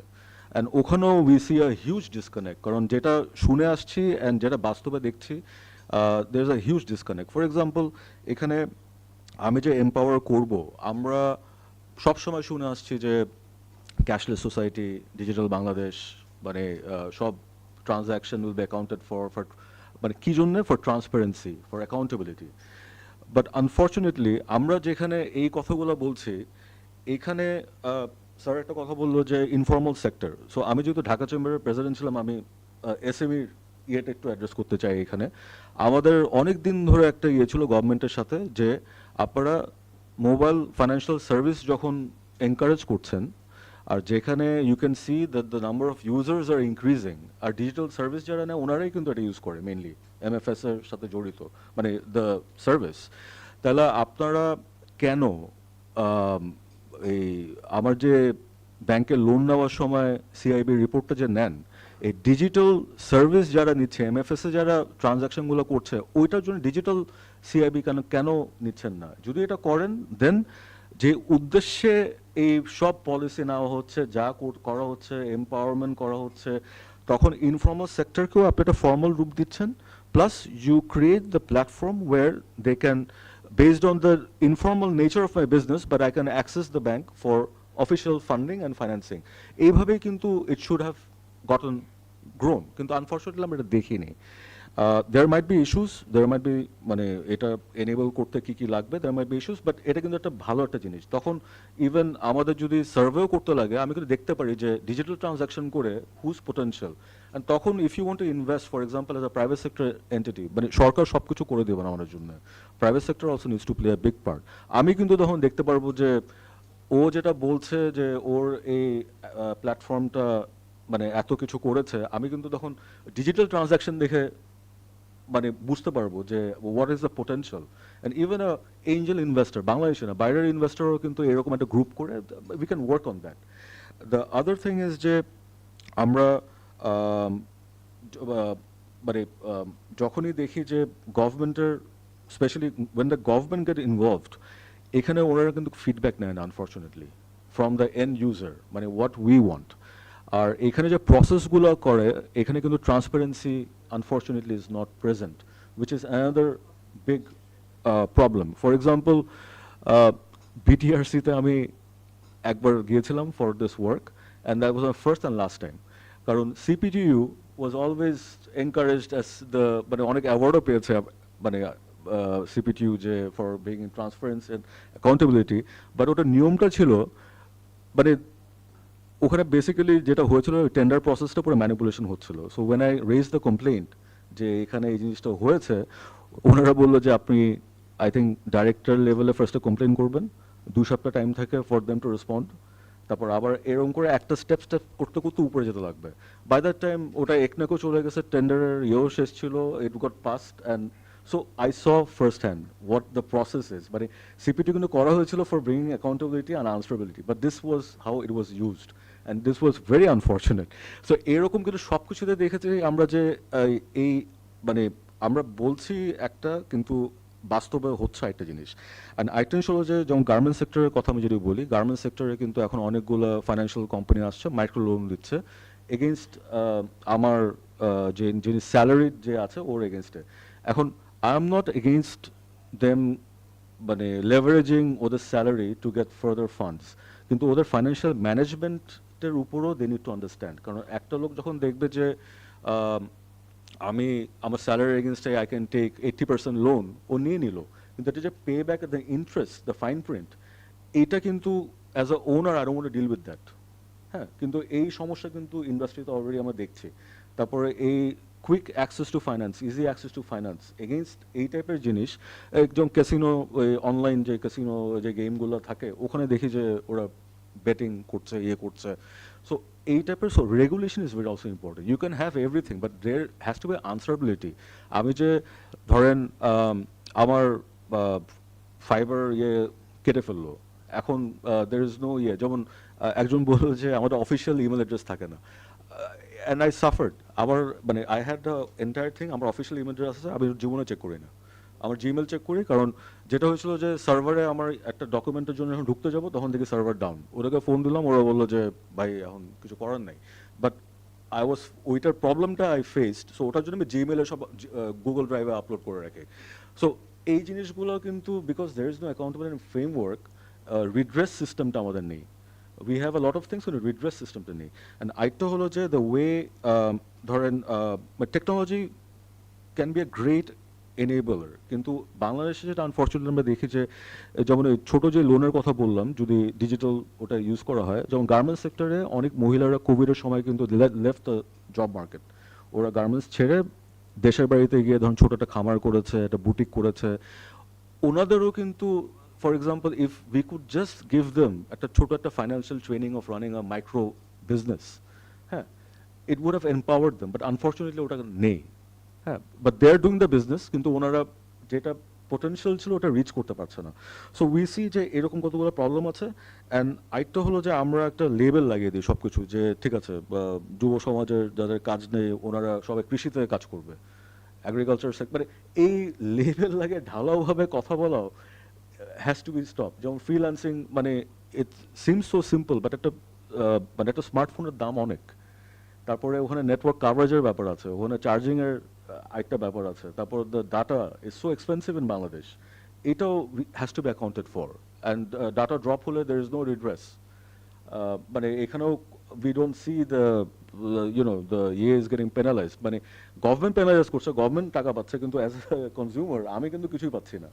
So it really does not matter যে আপনি গ্রামীণ ফোন অথবা কারোকে বাংলালিংকে ফাইন করলেন এত টাকা, it does not trickle down to me. And আরেকটা জিনিস হলো যে যেমন অ্যাগ্রিকালচার সেক্টরের কথা যদি বলি, যে ইটস আ হিউজ পোটেনশিয়াল ইয়ে, কিন্তু আনফর্চুনেটলি বাংলাদেশে যেমন আমরা দেখি যে টেকনোলজির যে ব্যবহার ইন অ্যাগ্রি সেক্টর, হ্যাঁ, যে একটা সিম্পল জিনিস যে news bulletin, weather news bulletin every hour, এটা নেই বাংলাদেশে। এটা মানে টিভি চ্যানেলও দেখায় না, কোনো ইয়েও নেই। অ্যান্ড হোয়াট দে ডু, ওরা কী করে, ওনারা কিন্তু ঠিকই যার দরকার ওনারা কিন্তু সার্ভিসটা বাইরের একটা পেড সার্ভিস নেয়, অনেক ক্ষেত্রে আমি দেখেছি যে পেড সার্ভিস নেয়। অ্যান্ড এটাই কিন্তু শো করে যে the youth of Bangladesh is very tech savvy. আমরা যতদূর না ভাবি যে they are tech savvy, they are much more tech literate than us. হ্যাঁ, ওনারা কিন্তু যেমন পেইড, আমি যেহেতু আমার ফোনটা বাইরে থেকে আমি এনেছি, আমার গুগল ওখানে আমি ইনস্টল করার পর দেখি যে এখানে যখন টাকা ভরছি ক্রেডিট, ইট ডাজন্ট টেক, কিন্তু ওরা কিন্তু somehow they have done it and they're paying for the service from Bangladesh, যেটা আমি বাংলাদেশে নিজে বসে করতে পারতেছি না, আমার RFCD কার্ড দিয়ে have to pay now. So that shows that মানে they are very tech savvy. It's just that then ওদেরকে একটু সহায়তা করতে লাগবে, তো সহায়তা কিভাবে করতে লাগবে এইটা ইজ দ্য মেইন থিং। মানে সরকার যখন কোনো পলিসি নিবে ওনাদের ফিডব্যাক কিন্তু নিচ্ছে না, মানে গ্রাসরুট থেকে কোনো ফিডব্যাক আসছে না। যেমন টিচার, প্রাইমারি এডুকেশন সেক্টরে যদি বলি, প্রাইমারি এডুকেশন মানে has anyone ever asked those students যে তোমরা কি হতে চাও? আমি গিয়ে বলছি যে তোমরা সবাই ফ্রিল্যান্সার হবা, আমি গিয়ে বলছি তোমরা এটা হবা। So they also need to be encourage. So এখানে যেটা মনে হয়েছে there is a huge potential এখানে ফর সবার জন্য, if we can actually enable this. কারণ এটা ফাইন্যান্সিয়ালি এম্পাওয়ার যেভাবেও করবে, এটা অনেক মানে ডোরস খুলে দিবে অনেকের জন্য, বাট এখানে একটা সমন্বয় করতে লাগবে between all the policies, has to be link together. তো এইটুকুন বলে আমি শেষ করতে চাই। জাস্ট ওয়ান্ট টু হিয়ার অন্যরা কি বলছেন। ধন্যবাদ। ফাহিম আহমেদ, ব্যবস্থাপনা পরিচালক এবং নির্বাহী, পাঠাও লিমিটেড। জি, আসসালামু আলাইকুম। এখানে বেশ কিছু ভালো ভালো প্রশ্ন অবতারণা হয়েছে, তার মধ্যে আমি দুটো অ্যাড্রেস করতে চাই। Number one, how should the access to technology be increased for women and the youth? And then 4 number যে প্রশ্নটা, what impact does digital financial services have on empowering the women and youth? তো এই প্রশ্নগুলো address করার আগে আমাদের বেসলাইনটা কি, doctor পাল যেটা বলছিলেন সেটা আমাদের জেনে নেওয়াটা জরুরি। So Dr. Famuda Khatun শুরুতে বলেছিলেন যে আমাদের ইন্টারনেট ইউজার্স বাংলাদেশে 41.6%, and you know those are the statistics, but the reality is আমাদের true internet penetration, especially when it comes to digital services and the total scale of transactions that occur in that area, is far far far lower. আর একটা তো আরেকটা সম্পূরক, মানে digital সার্ভিসের উপরে কত ব্যয় হয় সেটাই তো ডিজিটাল সার্ভিসেসের মাধ্যমে বা টেকনোলজি ইউজ করে কত আয় হয় তার একটা বড় অংশ। তো ওটার ব্যাপারে I'd love to share some snapshot, যাতে করে আমাদের বেস লাইনটা কি আমরা বলতে পারি, বুঝতে পারি, এবং সেখান থেকে কি করে আমরা এগিয়ে যেতে পারি সেটা নিয়ে আলোচনা করতে পারি। তো প্রথমত আমাদের রিয়েল টেক এনেবলড পপুলেশন 1 কোটির খুব একটা বেশি হবে না। এটা যদি আমরা দেখি যে the total number of users that are registered on the major platforms, সেটা ই-কমার্স প্ল্যাটফর্ম হতে পারে, রাইড হেলিং প্ল্যাটফর্ম হতে পারে, গ্রোসারি প্ল্যাটফর্ম হতে পারে, ফুড ডেলিভারি প্ল্যাটফর্ম হতে পারে, এবং নানাবিধ প্ল্যাটফর্ম হতে পারে, সেটার সংখ্যা 10 মিলিয়ন। ইনফ্যাক্ট আমি এটাকে একটা জেনারেস এস্টিমেট বলবো, মানে প্রকৃত মানে মান্থলি অ্যাক্টিভ ইউজার্স যদি আমরা ধরি এর থেকেও আরও কম হবে। কনজিউমার ডিজিটাল সার্ভিসেস, অর্থাৎ এই যেসব সেবাগুলো আমরা বললাম, e commerce including F commerce, এখানে অনেক বক্তাই বলেছেন যে এখানে অনেকে ফেসবুকের মাধ্যমে জিনিসপত্র বেচে আয় করেন, সেটাকে ধরে নিয়েও আমাদের total size of consumer digital services is about $1.5 billion. এটাও একটা জেনারেস এস্টিমেট, মানে 18,000 কোটি টাকা, রাইট, বছরে। এখন এর মধ্যে একটা গুরুত্বপূর্ণ বিষয় হলো যে about 60% of that is F commerce, আমরা যেটাকে এফ কমার্স বলি, অর্থাৎ ফেসবুকের মাধ্যমে যে এন্টারপ্রেনার্সরা তাদের পণ্য এবং সেবা বিক্রি করেন, that represent 60% of this $1.5 billion. এরপরে এখানে গিগ ইকোনমির কথা এসছে। গিগ ইকোনমিতে 3 লাখের মতো মানুষ জড়িত, যারা বেশিরভাগই অনেকে রাইড হেলিং সার্ভিসেস প্রোভাইড করছে, তাদের অনেকেই কুরিয়ার ডেলিভারি সার্ভিসেস প্রোভাইড করছে, এবং অন্যান্য অন ডিম্যান্ড ডেলিভারি সার্ভিসেস যেরকম ফুড, গ্রোসারি, এগুলা প্রোভাইড করছে। এবং সেই সাথে আরেকটা জিনিস, সেটা হলো যে ডিজিটাল এন্টারপ্রেনার্স, অর্থাৎ ফেসবুক কমার্স মার্চেন্টস। আমি জাস্ট আমার প্ল্যাটফর্মের কথা বলি। আমার প্ল্যাটফর্মে পাঠাওয়ে 2 লাখেরও বেশি Facebook merchants, Facebook and e commerce merchants যুক্ত আছে।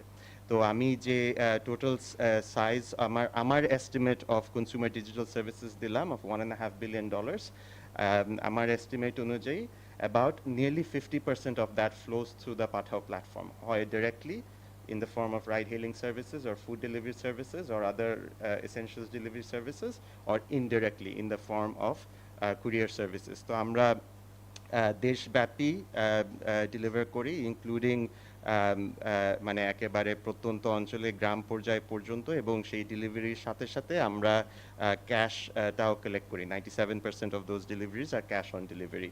2/3 of these deliveries are outside of Dhaka. So অর্থাৎ ঢাকার বাইরে মানে যদিও 90% of the products are originating out of Dhaka and Chittagong, এটার ডেস্টিনেশনটা 2/3 of them are outside of Dhaka. Dhaka পার্শ্ববর্তী এলাকা এবং চিটাগং মিলে that's about 50%. So the good news is that এই পণ্যগুলা অনেক অনেক জায়গায় রিচ করছে, যদিও অরিজিনেট করছে হলো মূলত ঢাকা থেকে। এটাও মানে মানে আমাদের একটা খুশির বিষয় বা আশার ব্যঞ্জক বিষয়, সেটা হলো যে approximately 50% of those digital entrepreneurs are women, বিশেষ করে কমার্স মার্চেন্টরা, এবং তাদের বেশিরভাগেরই বয়স 35-এর কম। তো ইউথ এন্টারপ্রেনিয়রশিপ, ইউথ ইনকাম জেনারেশনের ক্ষেত্রে এটা একটা বড় ভূমিকা রাখছে। But again the overall context is important. $1.5 billion, that's about 1% of total retail commerce. So retail commerce যত খরচ হয় তার মাত্র 1%-এর মতো ডিজিটালি স্পেন্ড হচ্ছে, যেটা আমাদের পার্শ্ববর্তী দেশগুলোর তুলনায় অনেক কম। পার্শ্ববর্তী দেশগুলোতে এটা 3 থেকে 5%-এর মধ্যে, অর্থাৎ আমাদের ডিজিটাল পেনিট্রেশন অনেক কম। তো এটার কারণগুলো কি? Now that we've established the baseline, এখানে এই অ্যাক্সেস টু টেকনোলজি, এটার মেইন কারণ হলো যে lack of affordable access to the internet. আমাদের ইন্টারনেটের অ্যাক্সেস কস্ট অনেক বেশি এবং কোয়ালিটি খুবই লো। তার কারণে low penetration, low adoption and low actual true transaction. এটার পিছনে 2-3টা জিনিস আছে। একটা হলো যে আমাদের telco regulation is highly complex, এখানে মাল্টিপল টিয়ার্স অফ লাইসেন্সিং আছে। ইচ্ছা করে কিছু কিছু লাইসেন্সের তৈরি করা হয়েছে এই কস্টটা বাড়ানোর জন্য, যাতে করে এখানে রেজিম কানেক্টেড বিজনেসেস যারা আছে তারা এখান থেকে আয় করতে পারে। দ্বিতীয় বিষয়টা হলো যে আমাদের ট্যাক্স স্ট্রাকচার, অ্যান্ড এখানে টেলকোর আর্নিংসের যে পোর্শনটা, মোর দেন 50% of that goes into the government exchequer. মানে আমরা এখানে সিগারেটকে এক্সট্রা ট্যাক্স করি এবং সেই সাথে টেলকো কোম্পানিজকে এক্সট্রা ট্যাক্স করি, মানে দুটোই আর কি খারাপ জিনিস। And that gets passed on through to us, আমাদের ভোক্তাদের কাছে। এবং তারপরে হলো আমাদের এই ডিস্টোর্টেড প্রাইসিং। এখানে আমাদের প্রাইসিং স্ট্রাকচারটা এমনই যে telcos are incentivized to move towards voice and you know মানে deprioritize data. তো এই কারণগুলো যদি আমরা সলভ না করি, অ্যাক্সেস টু টেকনোলজি কখনো অ্যাফোর্ডেবল হবে না, মানুষ কখনো ব্যবহার করবে না, এবং just like everybody else the women and youth will also suffer. Second যে বিষয়টা অ্যাড্রেস করতে যাচ্ছিলাম, digital financial services, and I am so glad that Shams already ওইখানে অ্যাড্রেস করে ফেলছে। Why are we talking about all of this, মানে কী করে আমরা এম্পাওয়ার করতে পারি। কারণ এই যে আমরা বললাম যে কম হোক বেশি হোক ওই 18,000 কোটি টাকা ওইটা ট্রানজাকশন তো হচ্ছে, right? How can digital financial services jump start that, uplift that?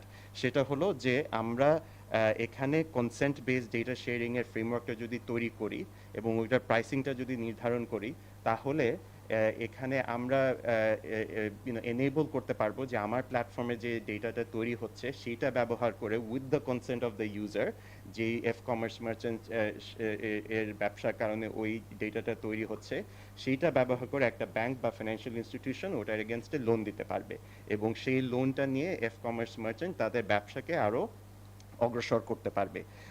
তবে শুধু এটা করলেই চলবে না, কারণ শেষমেশ আমাদের ব্যাংক বা ফিনান্সিয়াল ইনস্টিটিউশন তারা ডেটা পেল, ক্রেডিট ইনফরমেশন ব্যুরো আমরা তৈরি করলাম, কিন্তু তারপরেও তাদের একটা সার্টেন রিস্ক অ্যাপিটাইট আছে, তাদের একটা সার্টেন অ্যাপিটাইট আছে টু অ্যাডপ্ট ইনোভেশন।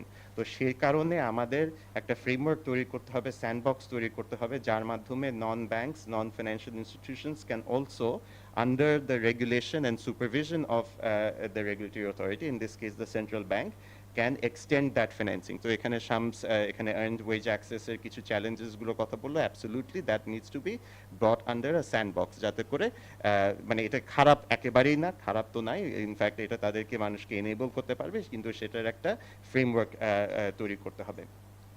এবং থার্ড যে যে জিনিসটা সেটা হলো আমরা এখানে কুইকলি যদি টাচ অন করতে চাই, how can technology bridge the gap between the formal and informal employment. তো সেখানে আমাদের একটা জিনিস একটু খেয়াল রাখতে হবে যে just like a good idea can propagate very quickly, bad ideas can spread like a virus. তো আমরা এই যে এই বিগত আন্দোলনের সময় যে আমাদের ইন্টারনেট বন্ধ হয়ে গিয়েছিল এবং সেটার ইম্প্যাক্ট কি সেটা নিয়ে আমরা অনেক কথা বলেছি, কিন্তু সেই সাথে let's not also forget social মিডিয়াও কিন্তু 15 দিন যাবৎ বন্ধ ছিল। এই 15 দিন বন্ধ হওয়ার ইম্প্যাক্টটা হলো ওই যে আমি বললাম 60% of transactions flow through Facebook, তার মানে 500 কোটিরও বেশি লস্ট বিজনেস কিন্তু এখানে হয়েছে। আর এই ব্যাড আইডিয়া কিন্তু অন্যান্য দেশেও কিন্তু রেপ্লিকেটেড হওয়া শুরু করেছে, যে কিছু হলো একটা আমরা ফেসবুক বন্ধ করে দিব, so we must make sure that Facebook never gets shut down. হ্যাঁ, এটা কিন্তু ইন্ডিয়াতেও করে মানে ইন্ডিয়াতেও করে এসছে, হ্যাঁ ইন্ডিয়াও করে, পাকিস্তানও এখন আরো বেশি করে করা শুরু করেছে, এবং আমরা সেই দৃষ্টান্তটা কি আরো স্থাপন করেছি শুধু না, বাট ওটাকে আমরা এক্সপ্যান্ড করেছি। সো এই এবং আরও এই যে ফাহিম মাসুর ভাই আগে বললেন যে আমাদের প্রকিউরমেন্টের ব্যাপারটা আগে প্র্যাকটিস আছে, সেগুলো আমরা চালিয়ে যাচ্ছি। তো এরকমও কিন্তু আরও অনেক কিছুর ব্যাপারে আমরা কিন্তু অ্যাক্ট পর্যন্ত ড্রাফট করে ফেলেছি, কিন্তু আমরা বিষয়টা সম্বন্ধে কিছু জানি না। আমরা একটা এআই অ্যাক্ট ড্রাফট করে ফেলেছি। এখন এখানে ব্যাপার হচ্ছে যে আর্টিফিশিয়াল ইন্টেলিজেন্স এআই মানে কি, এটা যারা বুঝেন তারা বাংলাদেশ বোঝে না, আর বাংলাদেশ যারা বোঝে তারা আর্টিফিশিয়াল ইন্টেলিজেন্স কি সেটা বোঝে না। আমাদের এটা কিছুটা সময় নিয়ে এই জিনিসগুলো বুঝতে হবে before we start to legislate and make policy. We shouldn't shoot from the hip. তো এই কথাগুলো বলে আমি এখন একটু পজ করব। Thank you very much for giving me this opportunity. ধন্যবাদ ফাহিম আদমকে। আমাদের শেষ বক্তা ফাহিম মাসরুর, বিডি জবসের এমডি, উনি। ধন্যবাদ। ধন্যবাদ হানিফ ভাই। আই ক্যান প্রমিস দ্যাট আমার আগের অংশতে একটু বেশি হিটেড ছিল, it will be much cooler. So with due respect to our chief guest and special guest, আমি আসলে মোস্টলি অনেক কথাই চলে এসছে মানে আমার ইন্ডাস্ট্রি কলিগ থেকে, and also Shams has actually identified few of those as well. Employment scenario নিয়ে যেটা আসলে ফাহমিদ আপা শুরু করেছিলেন, যে আমাদের নিট পপুলেশন বা সরি নিটের নাম্বারগুলি নিয়ে, অফকোর্স এটা একটা বিরাট বড় কনসার্ন। আমি শুধু একটু ডাইসেক্ট করতে চাই যে আমরা আসলে সবচেয়ে বড় সমস্যা আসলে শিক্ষিত বেকার, যেটা আমরা বলছি এখন, তাই না? এখন শিক্ষিত বেকারের মধ্যে আবার এটাকে আমরা খুব জেনারেলভাবে শিক্ষিত বেকার বলাটা আমি সবসময় একটু এটা বলি, কারণ শিক্ষিতর মধ্যে আবার মানে ব্যাপার আছে। বাংলাদেশে জাস্ট একটা স্ট্যাটিস্টিক দেই, প্রতি বছর 1.5 লক্ষর মতো গ্র্যাজুয়েট বার হয়, পাবলিক অ্যান্ড ন্যাশনাল পাবলিক হতে পারে। তো এই জিনিসটাকে মাথায় রেখে আসলে আমার কাছে মনে হয় আমাদের কিছু পলিসি পার্সপেক্টিভে চিন্তা করতে হবে। সেকেন্ড কথাটা আসছে ডিজিটাল রেডিনেস বা ডিজিটাল লিটারেসি। আমি আসলে ফ্র্যাঙ্কলি আমাদের এখানে সমন্বয়করা আছেন বা আমাদের সবারই, যারা আমরা একটু সিনিয়র, আমাদের সবারই হয়তো বাচ্চারা আছেন, ফ্র্যাঙ্কলি আমি আমার বাচ্চা থেকে ডিজিটাল লিটারেসি শিখি অনেক ক্ষেত্রে। Being even an IT entrepreneur, আমার বাচ্চারা আমাকে অনেক কিছু শেখায়। সকালবেলা আমাকে এটা শিখাইছে যে এটা করো। অথবা আমরা যখন বলি যে আমাদের ইয়াংদেরকে ডিজিটাল লিটারেসি শিখাতে হবে, এর থেকে বড় ফ্যালাসি আর কিছু হতে পারে না। কামন, আমাদের যারা ইয়াং ছোট ভাই বোনরা পুরো একটা রেভলিউশন করে ফেলছে ডিজিটাল টুলস দিয়ে, ওদেরকে আমি এখন শেখাবো কেমন করে পুলিশ। আমি জাস্ট উদাহরণ দেই, বাংলাদেশের পুলিশ ইজ ভেরি অ্যাডভান্সড, অনেক হাইটেক টেকনোলজি ইউজ করছে, বাট দিস পিপল কেমন করে মানে টেকনোলজি ইউজ করে ওদেরকে মানে চোখে ধুলা দিতে হবে, দে নো হাউ টু। আমি কদিন আগে জিজ্ঞাসা করছিলাম একজনকে যে আসলে কেমনে এই জিনিসটা করলো, এত পুলিশ এত বড় বড় মানে আর্মস নিয়ে, ওরা উইদাউট এনি আর্মস। বলে আজকালকার জেনারেশন গেম জানে, ওরা গেম খেলতে খেলতে আসলে শিখে গেছে কেমন করে পুলিশের সাথে ফাইট করতে হয়। I thought that it is আসলে কিন্তু মানে অনেক এই গেমিং টেকনোলজি বা গেমিং জিনিসপত্র হয়তো ইউজ হয়েছে, যে দেখা যাবে যে মানে হাজার হাজার ছেলে আর ওখানে আরো 100-200 রাইফেল নিয়ে আসে, দে অ্যাকচুয়ালি ফট, তাই না? তো এইখানে আমার কাছে মনে হয় যে তাদেরকে আসলে প্লিজ আপনারা লিটারেসি তাদেরকে শেখাতে হবে, এই জিনিসটা আসলে আমরা না চিন্তা করি। প্রবলেম হচ্ছে যেই কারণে আসলে একটু আগে একটু হিটেড ডিবেট হয়েছিল যে এই যে 300 কোটি টাকা 28,000 হিসাব করে দেখেন মাত্র 10 থেকে 12,000 পার পার্সন। এই 10,000 টাকা দিয়ে আসলে আপনি ডিজিটাল লিটারেসি ছাড়া অন্য কিছু শেখাতে পারবেন না। তাকে কি আপনি একটা ডেভেলপার বানাবেন? একটা ডেভেলপার করতে একজন ছেলে বা মেয়েকে মিনিমাম 6 মাস থেকে 1 বছর ট্রেনিং দেওয়া লাগে। দ্যাট উড কস্ট মিনিমাম 1 থেকে 1.5 লাখ টাকা। কিন্তু যেই প্রজেক্টগুলো আমাদের এখানে নেওয়া হয় এগুলি আসলে 10 থেকে 15,000 টাকা। তারা আসবে, যেটা একটু আগে ওয়াসিম বলল, কিছু এক্সেল শিখাবে, কেমন করে ফেসবুক খুলতে হয়, অ্যাকাউন্ট ইমেল খুলতে হয়, একটুক শিখাবে। বা একটুকের জন্য আমার আসলে গভর্নমেন্টের টাকা খরচ করার কোনো প্রয়োজন নাই, বিকজ এগুলি তারা জানি। আসলে এই টোটাল জিনিসগুলি করা হয় আসলে বেসিক্যালি, সরি টু সে, কিছু লোকজনকে আসলে লুটপাতের রাস্তা করে দেওয়ার জন্য। তা আমার কাছে মনে হয় এই জিনিসটা আমি আসলেই একটু মানে সকাল যখন পড়লাম আমার কাছে নিজের কাছে খারাপ লাগছে যে এত কথা আমরা বলতেছি, এত কিছু বলতেছি, তারপরে যদি একটা 300 কোটি টাকার একটা প্রজেক্ট পাস হয় একনেকে, এর থেকে আসলে দুর্ভাগ্য হতে পারে না। যে জিনিসটা অলরেডি আমরা স্ট্যাবলিশ দ্যাট এই ট্রেনিং প্রোগ্রামগুলো হ্যাজ ইম্প্যাক্টেড মানে 0। তো এই জায়গাটা আমার কাছে মনে হয়, যেহেতু সচিব মহোদয় আছেন, আপনারা একটু রিভিউ করেন। হ্যাঁ, এটা কিন্তু আসলে খুব বাজে একটা প্রেসিডেন্স হয়ে যাচ্ছে। তো এটা একটা ব্যাপার। আর আরেক ভাই একটু আগে বললেন যে মানে এই যে ব্যাপারটা আসলে হাইলাইট হয় নাই, আমি মানে ভেবেছিলাম যে আমাদের যদি আজকে উপদেষ্টা মহোদয় থাকতো, এটাকে আমি সবচেয়ে প্রায়োরিটি দিতাম, অনলাইন বেটিং। এইটা যে কি পরিমাণ মানে আমাদের যুব সমাজের মানে ওই যে আবার বলতেছি তাদের লিটারেসির কোনো অভাব নাই। তারা এত literate that how to bet online, how to play casino using digital, তারা কিন্তু জানে। বাট সমস্যা হচ্ছে ডিজিটাল ব্যাপারগুলো আসলে ইউজ হচ্ছে for unproductive and destructive things than productive economy. তো এই জায়গাটাতে আসলে মানে আনফর্চুনেটলি আমাদের মানে বড় বড় টিভি চ্যানেল, আমরা সবাই জানি, তারা এটাকে ওপেনলি অ্যাডভার্টাইজ করতো। আমাদের সবচেয়ে মানে মোস্ট পপুলার সেলিব্রিটি ক্রিকেটার, সে এটাকে করতো, তারপরেও আমরা নির্বিকার। মানে মানে একেবারে পাবলিকলি বলা হচ্ছে যে হি ইজ কাইন্ড অফ মানে প্রমোটিং গ্যামলিং। তো এই জায়গাটা মানে ইমিডিয়েটলি করতে হবে। এখন এই প্রবলেমটা কিন্তু আসলে একটা ল অ্যান্ড অর্ডার সিচুয়েশন না, যেটাতে ভুল করে অনেকে বলে যে এখানে পুলিশ দিয়ে আমি অনলাইন বেটিং থামাবো। Absolutely impossible. কয় জায়গায় আপনি থামাবেন? যেভাবে ওই যে পুলিশ দিয়ে, ম্যাজিস্ট্রেট দিয়ে ওই ভোগ্যপণ্যের জিনিস করছে, অলমোস্ট ওরকম। এটা সম্ভব না। এটাতে আসলে খুব ইজি সলিউশন আমরা প্রপোজ করছি। এই অনলাইন গ্যামলিংয়ে যে হাজার হাজার কোটি টাকার ট্রানজ্যাকশন হচ্ছে, এটা ভেরি মাচ, এটা টোটালটা কিন্তু ডিজিটালি ট্রানজ্যাকশন হচ্ছে through MFSS and banking channels. আপনি BIFIউকে শুধু বলেন যে কোথায় কোথায় সাসপিশিয়াস ট্রানজ্যাকশন হচ্ছে, ইনস্ট্যান্টলি এটা বন্ধ করা যাবে। লোকে তো আসলে ক্যাশ, বস্তা ভরে ক্যাশ দিয়ে অনলাইন বেটিং করে না। বেসিক্যালি টোটাল জিনিসটাই ডিজিটাল হচ্ছে। অতএব ডিজিটাল জায়গায় যেখানে অলরেডি BIFIউর কাজই হচ্ছে সাসপিশিয়াস ট্রানজ্যাকশন মনিটর করা, they can easily do that. এখানে ডিজিটাল ফুটপ্রিন্ট আছে, সব কিছু করা ইজি। তো এই জায়গাটা আমার কাছে মনে হয় রাইট রেমিডিটা আসলে আমরা সবাই জানি, সামহাও এটাকে একটু ট্যাগ করতে হবে। ট্রেনিং প্রোগ্রাম নিয়ে যেহেতু একটু আগে কথা হয়েছে, আমি বলবো না, আমরা যেটা সাজেস্ট করেছি মন্ত্রণালয়কেও, আমরা 20 পয়েন্টের একটা ডিমান্ড মাননীয় উপদেষ্টাকে আমরা এটা অফিসিয়ালি করেছি। এখানে Faim was also associated with that thing. ওখানে আমরা বলেছি যে এই ট্রেনিং প্রোগ্রাম যেগুলো গভর্নমেন্ট থেকে করা হচ্ছে, এগুলিকে বন্ধ করে বরঞ্চ লার্নিং যেটা আসছে, খুব কম খরচে মোস্ট এফেক্টিভ লার্নিং জিনিস করা, যেখানে তো 6-7 হাজার টাকা খরচ করেই একটা ছেলে বা মেয়ে বাসায় বসে প্রোগ্রামিং বা অন্যান্য ডিজিটাল স্কিল নিতে পারে, যেটাতে সে নিজেকে মানে এমপ্লয়েবল করতে পারে। সেগুলিকে প্রমোট করা, সেগুলোর মার্কেট তৈরি করা। I would not say government ওটা প্রকিউর করুক। আমি মনে করি গভর্নমেন্ট শুধু অলরেডি প্রাইভেট সেক্টরে প্রচুর ইনভেস্টমেন্ট হয়েছে আমাদের এখানে, লাইক সে 10 মিনিট স্কুল, শিখো, প্রোগ্রামিং হিরো, এরকম অনেক সাকসেসফুল মডেল তৈরি হয়েছে। ওদেরকে আপনারা এই কানেক্টিভিটি তৈরি করে দেন, যারা এই জিনিসটা শেখানোর দরকার আছে। It can actually, private sector can actually train millions of people.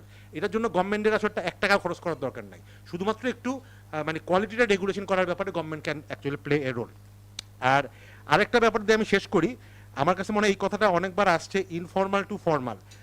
মানে ওয়াসিম একটা সাজেশন দিয়েছে, আমি একটু ওইটাকে অপোজ করি, যে সব ফ্রিল্যান্সারদেরকে গভর্নমেন্ট ট্যাক্স করে। এটা ভাই আমরা মানে হ্যাঁ হ্যাঁ হ্যাঁ, প্লিজ আপনার, আমি ভাই সবার কাছে হাত জোড় করতেছি। এটা যখন DCCI প্রেসিডেন্টে ছিলেন শামস, তখনও কিন্তু বলতাম যে ইনফর্মালকে ইনফর্মাল হিসেবে থাকতে দেন। ইনফর্মাল যখন ছোট, তখন যদি তাকে আপনি তার কাছে ট্যাক্সের লোক পাঠান, ব্যাটের লোক পাঠান। অ্যাকচুয়ালি আমরা সবসময় বলি যে বাংলাদেশের ইজ অফ ডুইং বিজনেস, আমি মনে করি বাংলাদেশে entry of doing business is the most difficult thing. মানে কারণ সিঙ্গাপুরে যখন আমরা রেজিস্ট্রেশন করি তখন প্রথম 3 বছর তাকে বলাই হয় তুমি you don't need to give any return. বাংলাদেশে আমার ব্যবসা 100 কোটি টাকা নাকি 1 লাখ টাকা, I need to give return two tax, মানে ভ্যাট এবং ওটা। আচ্ছা আমি একটা ছোট উদ্যোক্তা, আমার অফিসে একটা লোক নাই, আমি I can't afford an accountant, how can I return give return to VAT, প্রতি মাসে ভ্যাটের রিটার্ন, প্রতি মাসে ইনকাম ট্যাক্স, এআইটি রিটার্ন। আমার প্রথমেই তো আমার বিজনেসটাকে, আমি মনে করি ইনফর্মাল ইজ দ্য বিউটি। আমাদের যে এই যে মানে 20 মিলিয়ন ইনফর্মাল এন্টারপ্রেনার আছে, আমার কাছে মনে হয় লেট দেম বি ইনফর্মাল। তারা যদি কেউ ভলেন্টারি আসতে চায় formally, of course government should facilitate. এবং হ্যাঁ একটাই যুক্তি আসে যে ইনফর্মাল হলে তো তারা ব্যাংকিং লাইক লোন পাচ্ছে না, তারা তো ওই যেই সুবিধাগুলো ফর্মাল সেক্টর পাচ্ছে না ওরা পাচ্ছে না, অ্যাবসলিউটলি ট্রু। বাট তার জন্য তো সলিউশন অলরেডি আছে। হোয়াট স্যামসাং এন্ড ফাইম ওয়াজ সেইং, এখন ডেটা আছে, ইনফর্মাল হোক আর ফর্মাল হোক, they are generating lot of digital data in terms of payment, in terms of transaction. Why don't we use those things for alternative credit scoring and all those things? এবং they can be given loan. Even আমাদের তো informal সেক্টরটাকে lending করতেছে, আমাদের MFI হাজার কোটি টাকা lending করতেছে এবং the NPL is very low. তো ওই জায়গায় যদি ডাটা লেয়ারটাকে আমরা করি in terms of data sharing and all those things, it can be solve. অতএব ইনফর্মালটাকে জোর করে আমি ফর্মালের আনার পক্ষপাতে একেবারেই না। লেট দেম বি ইনফর্মাল যতক্ষণ পর্যন্ত তারা একটা ছোট স্কেলে থাকে, and it is basically 80% of the job creator. Let us not forget that. আমাদের ইনফর্মাল সেক্টরে পার্টিকুলারলি যাদেরকে নিয়ে আমরা কথা বলছি, ইউথদের, এদের একটা বড় অংশ আসলে বেসিক্যালি ইনফর্মালে আছে। এদেরকে ফ্যাসিলিটেট করা দরকার, এদেরকে আমি ব্যক্তিগতভাবে এদেরকে রেগুলেট করার পক্ষপাতি না। Let them grow to a medium or large level, then regulation আসতে পারে, অনেক কিছু আসতে পারে। তো আমি একটু বলেই শেষ করছি, বাট ওয়ান্স এগেইন আমার কাছে মনে হয় যে এই যে ট্রেনিংয়ের নামে যে জিনিসগুলো আসলে হচ্ছে এগুলোকে উই হ্যাভ টু রিভিউ। এটা নিয়ে আমরা অনেক কথা বলছি, পত্রপত্রিকায় প্রচুর লেখালেখি হয়েছে, ইনক্লুডিং বণিক বার্তা। তারপরেও যখন আমরা দেখি যে ট্রেনিংয়ের নামে লুটপাট চলছে, এটা আসলেই খুব দুঃখজনক একটা ব্যাপার। ধন্যবাদ। আমাদের একদম শেষ এই মুহূর্তে এশিয়া ফাউন্ডেশনের কান্ট্রি হেড আসছে, 2 মিনিট, তারপরে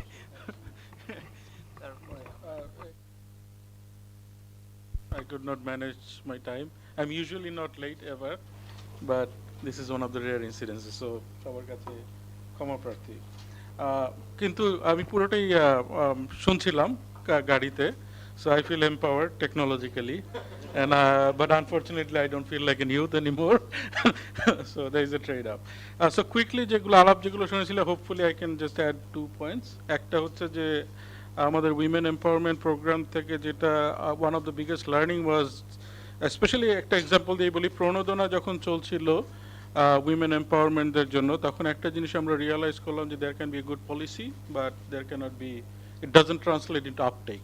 So there was a lot of incentives given during the COVID-19 time for women entrepreneurs to cover their losses and also sometimes to start up new. Kintu uptake was very, very low. So policy, good policy does not always translate into uptake. So that's a very concrete evidence that we have. So how do we do that? That's one of the key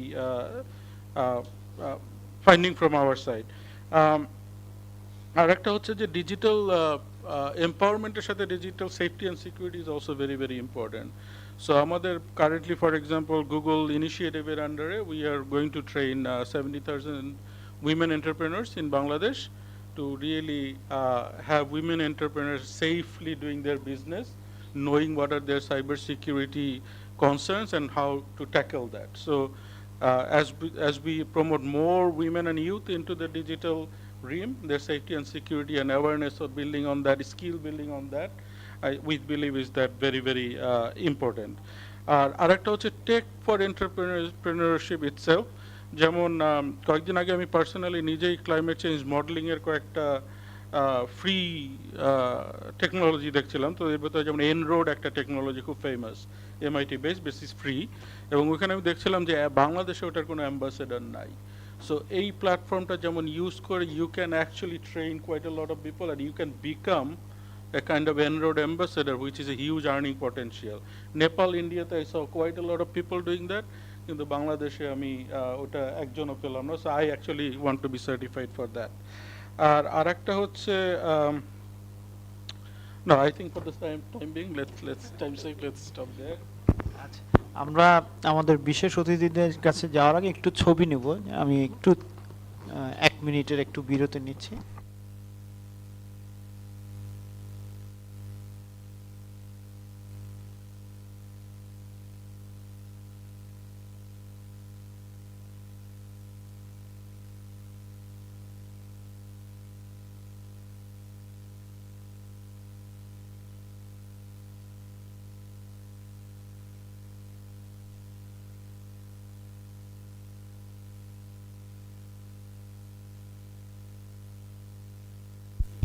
ধন্যবাদ। আমি এখন আমাদের বিশেষ অতিথি মাননীয় সচিব যুব ক্রীড়া মন্ত্রণালয় মোহাম্মদ রেজাউল মাকসুদ জাহিদি, তারপরে আমরা সাইদাত চৌধুরী, উনি মাননীয় সচিব তথ্য ও যোগাযোগ প্রযুক্তি মন্ত্রণালয়, উনি বলবেন। মাননীয় সচিব মোহাম্মদ রেজাউল মাকসুদ জাহিদি, যুব ক্রীড়া মন্ত্রণালয়। ধন্যবাদ। ধন্যবাদ। সুপ্রিয় সম্পাদক বণিক বার্তা, আমি আপনাদের কথা খুবই তন্ময় হয়ে শুনছিলাম। এখানে ইয়াং যারা স্টুডেন্ট রয়েছে অনেক বিষয় আলোচনা করেছে।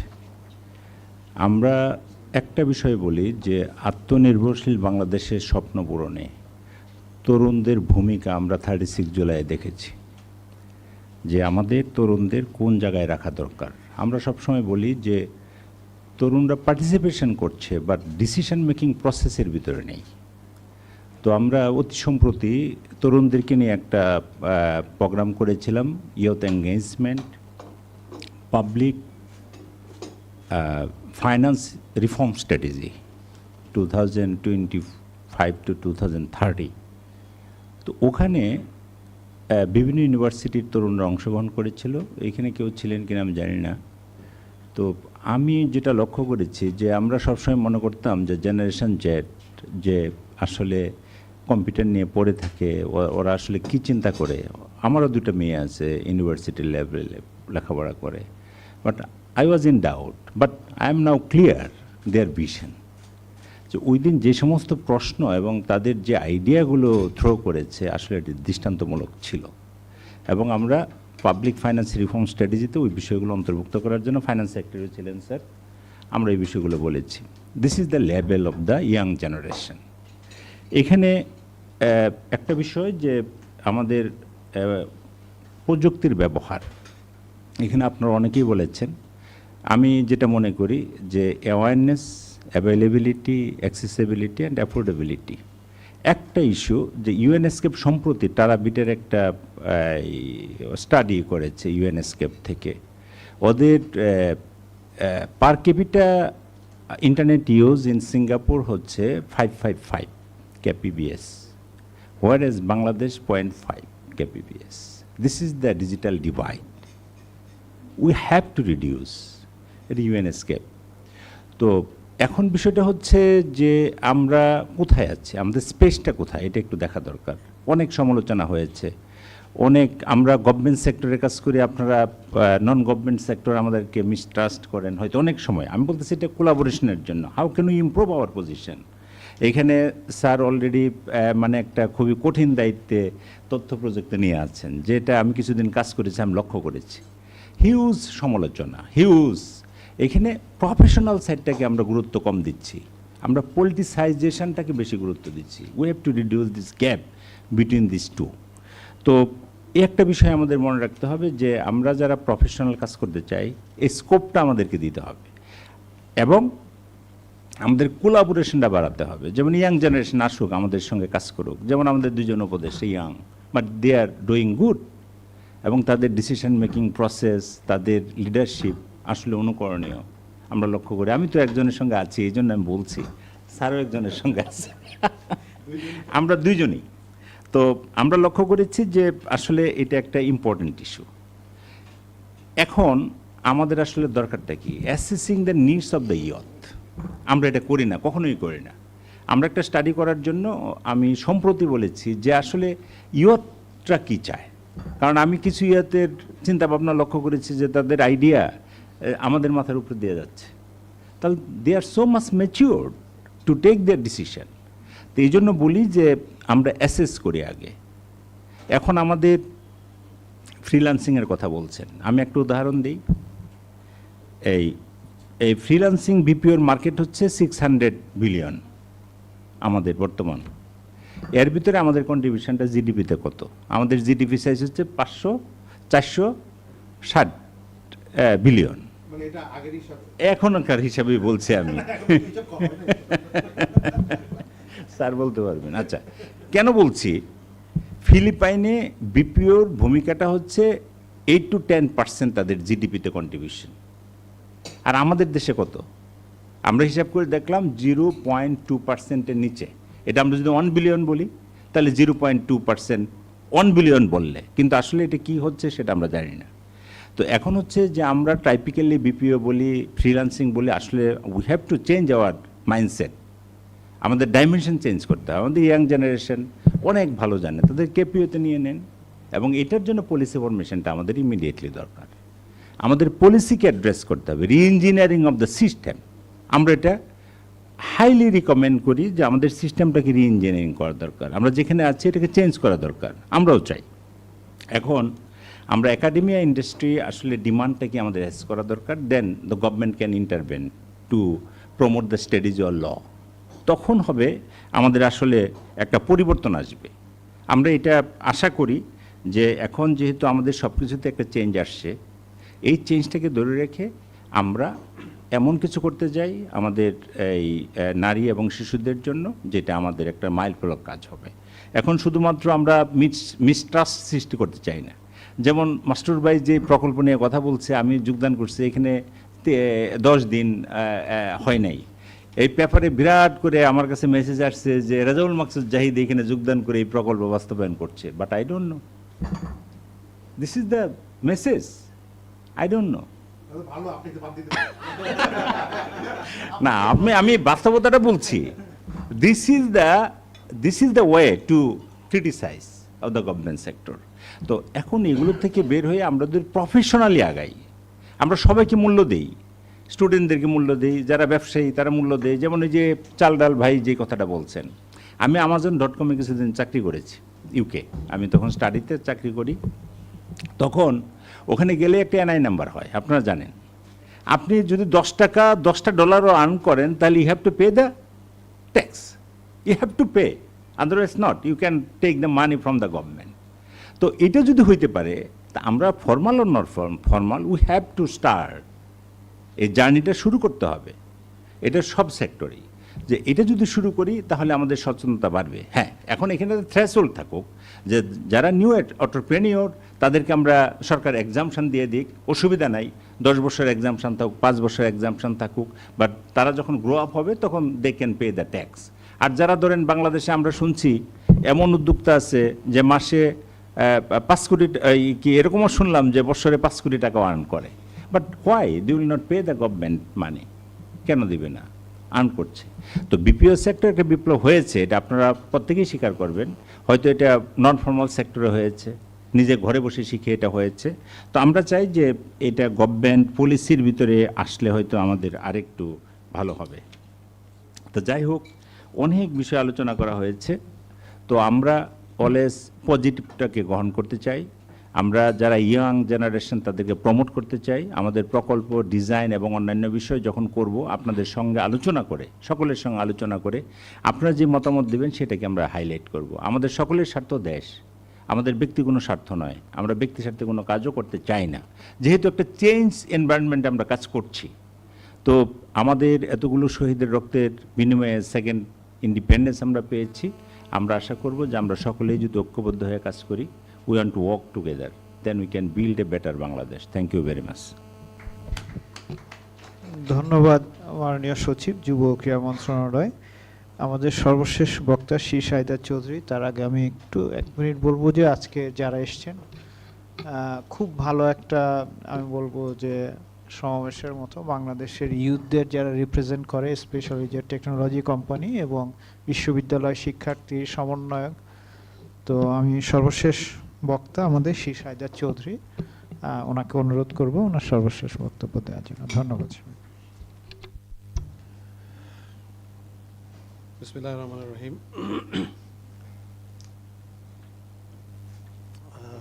আজকের বণিক বার্তা এবং সিপিডির যৌথ আয়োজনে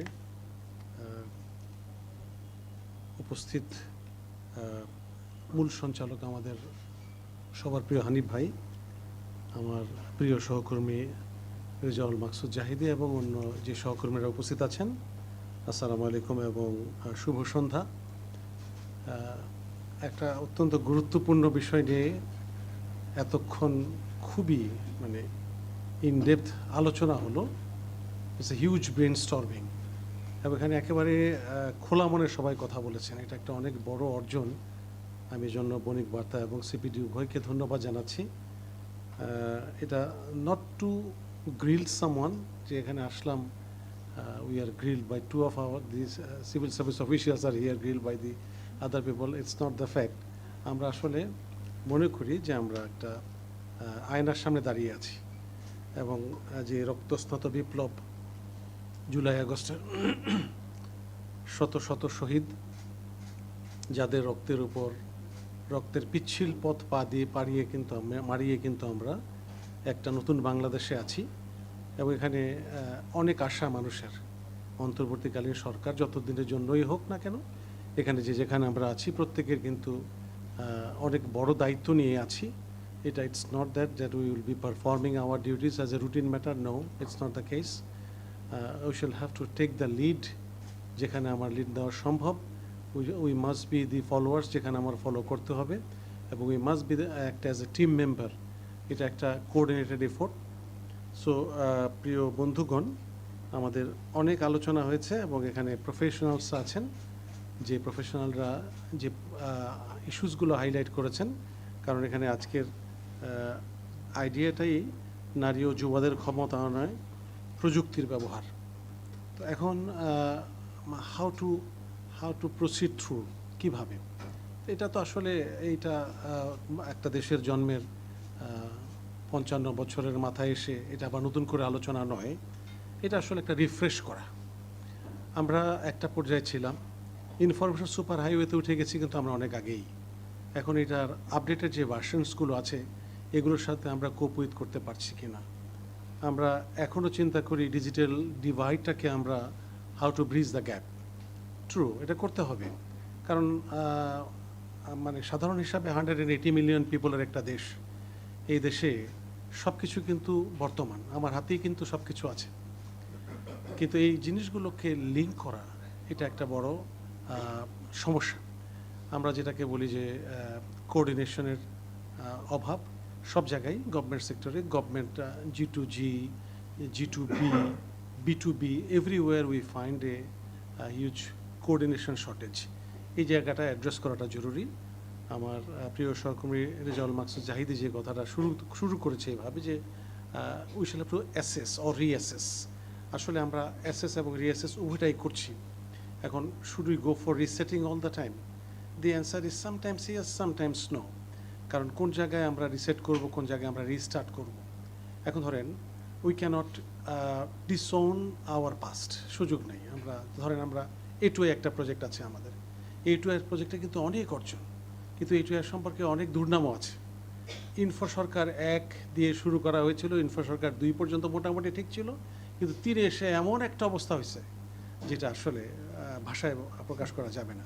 এখানে এনগেজ করা হয়েছে, যেমন BTCL এনগেজ ছিল, ফাইন, নো প্রবলেম, কিন্তু এনগেজ করা হয়েছে আপনার ফাইবার এট হোমকে, সামিটকে, যারা আসলে নেটওয়ার্ক অপারেটর, যাদেরকে DPI কনস্ট্রাকশনের সাথে এনগেজ করে দেওয়া হয়েছে, যার কারণে যে ঘটনাটা ঘটেছে 1 টাকার কাজ 5 টাকায়ও হয় নাই। যেটা হয়তো 1 বছরে করা সম্ভব ছিল, সেটা হয়তো 7 বছরে 8 বছরে লেগেছে বা আদৌ সম্ভব হয় নাই, লাভ হয় নাই। এবং কিছু লোককে রিক্রুট করা হয়েছে। এই লোকগুলো এখন আমার দরজার সামনে এসে ডেলি সিট ইন করে, এভরিডে সিট ইন করে, বলে যে আমাদের মেরে ফেলেন, আমাদের গায়ের বিরুদ্ধে চলে যান। তাই বোঝা যায় এরা in exchange of huge amount of money তারা ওই প্রজেক্টের মধ্যে এনগেজ হয়েছিল। যেটা আউটসোর্স স্টাফ। নর্মালি আমাদের প্রজেক্ট ম্যানেজমেন্টের যে থিওরি আছে বাংলাদেশে, সেই প্রজেক্ট ম্যানেজমেন্ট থিওরি অনুযায়ী আমরা একটা প্রজেক্ট শেষ হয়ে গেলে তার জনবলকে চলে যেতে হবে, কিন্তু এটার মধ্যে কোনোভাবে এই প্রজেক্টের ডিপিপির মধ্যে লিখে রাখা হয়েছিল প্রকল্প সমাপন্তে, যেটা অ্যাগেইনস্ট দ্য উইন্ড। অর্থাৎ যেখানে সরকার বলছে যে না, সুযোগই নাই, সেখানে লেখা ছিল যে প্রকল্প সমাপন্তে তাদেরকে করা হবে, কি বলে, উন্নয়ন কর্মীদেরকে রাজস্ব কর্মী হিসাবে ঘোষণা করা হবে বা ওইবার ট্রান্সফার করা হবে। বাট আনফর্চুনেটলি হোয়াট হ্যাপেন, এই লোকগুলো যখন দেখলো যে না, এটা হচ্ছে না, তখন they went to the court. Court আবার বলে দিচ্ছে যে না ঠিক আছে করে দাও। কোর্টকে তো আসলে যা বলে সেটাই, আসলে কোর্ট তো কিছু করছিল আপনারা জানেন। এখন যাই হোক, সেটা অন্য আলোচনা। তো আমরা যে কথাটা বলার জন্য বলা, সেটা হচ্ছে যে we cannot ignore our past, we cannot, মানে যেটা একটা লিগেসিকে আমরা ক্যারি করছি। যেমন আমরা ব্রিটিশ ওয়েস্টমিনস্টারে আছি, ব্রিটিশ ওয়েস্টমিনস্টার সিস্টেমে আমাদের এই উপমহাদেশীয় যে কালচারটি আছে সেই কালচারকে আমরা ডিসওন করার কোনো সুযোগ নাই। কিন্তু অ্যাট দ্য সেম টাইম আমরা যে উন্নয়নের যে গতিটা, এই গতিটাকে যদি ধরতে হয় তাহলে কিন্তু আমাদের কোঅর্ডিনেশনটা আরও জরুরি। অনেকগুলো কথা এসছে, আমাদের স্টুডেন্টসরা, বইটার একজন স্টুডেন্ট চমৎকার কতগুলো কথা বলেছে যে অ্যাজ এ স্টুডেন্ট তার অবজারভেশনসগুলো কী, অ্যাজ উইমেন তার অবজারভেশনস কী। আমাদের নর্থ সাউথের একজন সুযোগ্য শিক্ষক আছেন, তিনি অনেকগুলো কথা বলেছেন। এখানে যে কথাগুলো উঠে এসছে সেগুলোর মধ্যে আছে যে ডিজিটাল ডিভাইডটা আসলে কেন হচ্ছে। আমরা বলছি যে আমাদের এখানে we are having the connectivity, but one of the most costly zone in the world. আমরা এখন নানা রকমের প্যাকেজ দিচ্ছে বিভিন্ন মোবাইল অপারেটররা, কিন্তু আনফর্চুনেটলি আপনি দেখছেন যে এই প্যাকেজটা এত অল্প সময়ের জন্য দিচ্ছে যে আপনি কস্টিং করলে দেখবেন যে প্রতিবেশী বা অন্য পৃথিবীর উন্নত দেশগুলোর চেয়ে অনেক বেশি খরচে। তারপরে ডিভাইসের দাম অনেক বেশি। তো এই যে জিনিসগুলোর কারণে আমরা ডিজিটাল ডিভাইডটাকে ব্রিজিং করা সম্ভব হচ্ছে না। এখন আপনি যদি বলেন যে গ্রামে গঞ্জে পর্বতের মধ্যেও আপনি মোবাইল ফোন পাচ্ছেন, পর্বতেও কানেক্টিভিটি আছে, সব কিছু ঠিক আছে, ফাইন, কিন্তু এটাকে আপনি মেক শিওর করবেন কিভাবে যে এটা কন্টিনিউয়াস ফ্লোটা কী, এই জিনিসগুলো একটা বড় প্রশ্ন থেকে যাচ্ছে। আমি আইসিটি ডিভিশনে জয়েন করেছি 1 মাসের কিছু বেশি, 1 মাস 2 দিন বোধহয়। জাহিদি যেমন জয়েন করেছে 10 দিনের মাঝে সে একটা প্রকল্প নিয়ে কথাবার্তা বলছে। তো এখানে আসার পরে যে কাজটা আমরা করেছি সেটা হলো আমাদের এক্সিস্টিং যে প্রজেক্টসগুলো আছে এগুলোকে ফর দ্য টাইম বিং একটু ফ্রিজ করে দেওয়া হয়েছে, কারণ এখানে কিছু স্টক টেক করছি আমরা, কী অবস্থায় কোথায় যাওয়া উচিত ছিল, কোন দিকে আমরা রওনা হয়েছি, এখন এই জায়গা থেকে আবার রিস্টার্ট করব কি বা অন্যভাবে আমরা যাবো কি। যেমন একটা এইচ প্রজেক্ট, একটা আপনি জানেন ওয়ার্ল্ড ব্যাংক ফান্ডের একটা হিউজ প্রজেক্ট। এই প্রজেক্ট থেকে আমি গত 10 দিনে এর আগে $60 মিলিয়ন বের করে নিয়ে আসা হয়েছিল, আমরা আরও $100 মিলিয়ন বের করে নিয়ে আসছি, যে এটা আসলে দরকারই নেই। এটা আসলে কেন নেওয়া হয়েছিল, ডুপ্লিকেশন। আপনি যদি হাইটেক পার্ক অথরিটির অ্যাক্টিভিটিসগুলো দেখেন, এখানে নিশ্চিতভাবে হাইটেক পার্কটা একটা অনেক বড় সম্ভাবনাময় একটি প্রতিষ্ঠান, হাইটেক পার্ক অথরিটি, এবং এর আন্ডারে যে প্রজেক্টসগুলো আছে এই প্রজেক্টসগুলোর প্রয়োজন আছে। কিন্তু আনফর্চুনেটলি এই প্রজেক্টগুলোর অনেকগুলি ডুপ্লিকেশন। ডিওআইসিটি একটা প্রতিষ্ঠান আছে আমাদের, ডিপার্টমেন্ট অফ আইসিটি, এখানে অনেকগুলি প্রজেক্টকে দেখবেন আপনি ডুপ্লিকেশন, হ্যাঁ, সব জায়গায় দেখবেন ইনকিউবেশন, স্টার্ট আপ, এই কথাগুলো মানে this are becoming the buzzwords for me every time I am listening from my colleagues. এই কথাগুলো মানে 12 আইটি, 14 আইটি, 17 আইটি প্রকল্প আছে, 12 আইটি, আবার একটা হলো 13 আইটি, আবার 11 আইটি, 7 আইটি, মানে what you are going to do with all the ITs. তো দেখা যায়, তবে আমরা একটা জিনিস এখন চেষ্টা করছি, অ্যালাইন করার চেষ্টা করছি যে ঠিক আছে 12 আইটি যে 12 জায়গায় হবে ওই জায়গায় 14 আইটি আর যাবে না, 14 আইটি আবার আরেক জায়গায় করবে এই জিনিসগুলো। সো কথাগুলো এই জন্য বলা যে আসলে ইচ্ছা মাফিক কিছু হয়েছে, এবং নাম এমন এক পবিত্র জিনিস ছিল, এই নামগুলোতে যেটা যাইতো এক নাকে সেটাই পাস, অনেক পবিত্র পবিত্র বুজুর্গদের নামে অনেক কিছু হয়েছিল। তো এই জিনিসগুলোকে আমরা we are trying to align. এখন নামটা হয়তো পরিবর্তন করছি, কিন্তু কর্মসূচি কর্মকাণ্ডও যেগুলো আছে এগুলোকে আমরা চালিয়ে যাওয়ার চেষ্টা করছি। তো যাই হোক, যেমন আমরা আমাদের বন্ধুরা কিছু কিছু জিনিস জিজ্ঞেস করেছিল যে আমাদের উইমেনদের জন্য, ইয়ারদের জন্য যে কাজগুলো আছে সেই কাজগুলোর, যেমন হার পাওয়ার একটা প্রজেক্ট আছে, আপনারা জানেন her power project are basically meant for the women, হ্যাঁ ঠিক আছে, এম্পাওয়ারিং দি উইমেন। এখন একজন বন্ধু বলছিলেন এম্পাওয়ারমেন্ট বলতে কী বোঝায়। এম্পাওয়ারমেন্টের মধ্যে আমরা চারিদিকে যদি আমি তাকাই যে এই এম্পাওয়ারমেন্ট আমার social empowerment, economic empowerment, politic empowerment, বা বল টেকনোলজিক্যাল এম্পাওয়ারমেন্টটা আসলে আমার অত্যন্ত জরুরি। এই জিনিসগুলি সব কিছুই লাগবে। সব কিছুর শেষে যদি দিন শেষে যদি দেখি আমি সোশ্যালি এম্পাওয়ার্ড, ইকোনমিক্যালি এম্পাওয়ার্ড, তারপরে হচ্ছে আপনার politically empowered, every government or political parties are in favour of all this things, but technically empowered হতে পারলাম না, দেন আসলে এটা যোগফল তখন আসলে শূন্য হয়ে যাবে। তাহলে আমার এই ডিজিটাল ডিভাইডটা আমার থেকেই যাচ্ছে।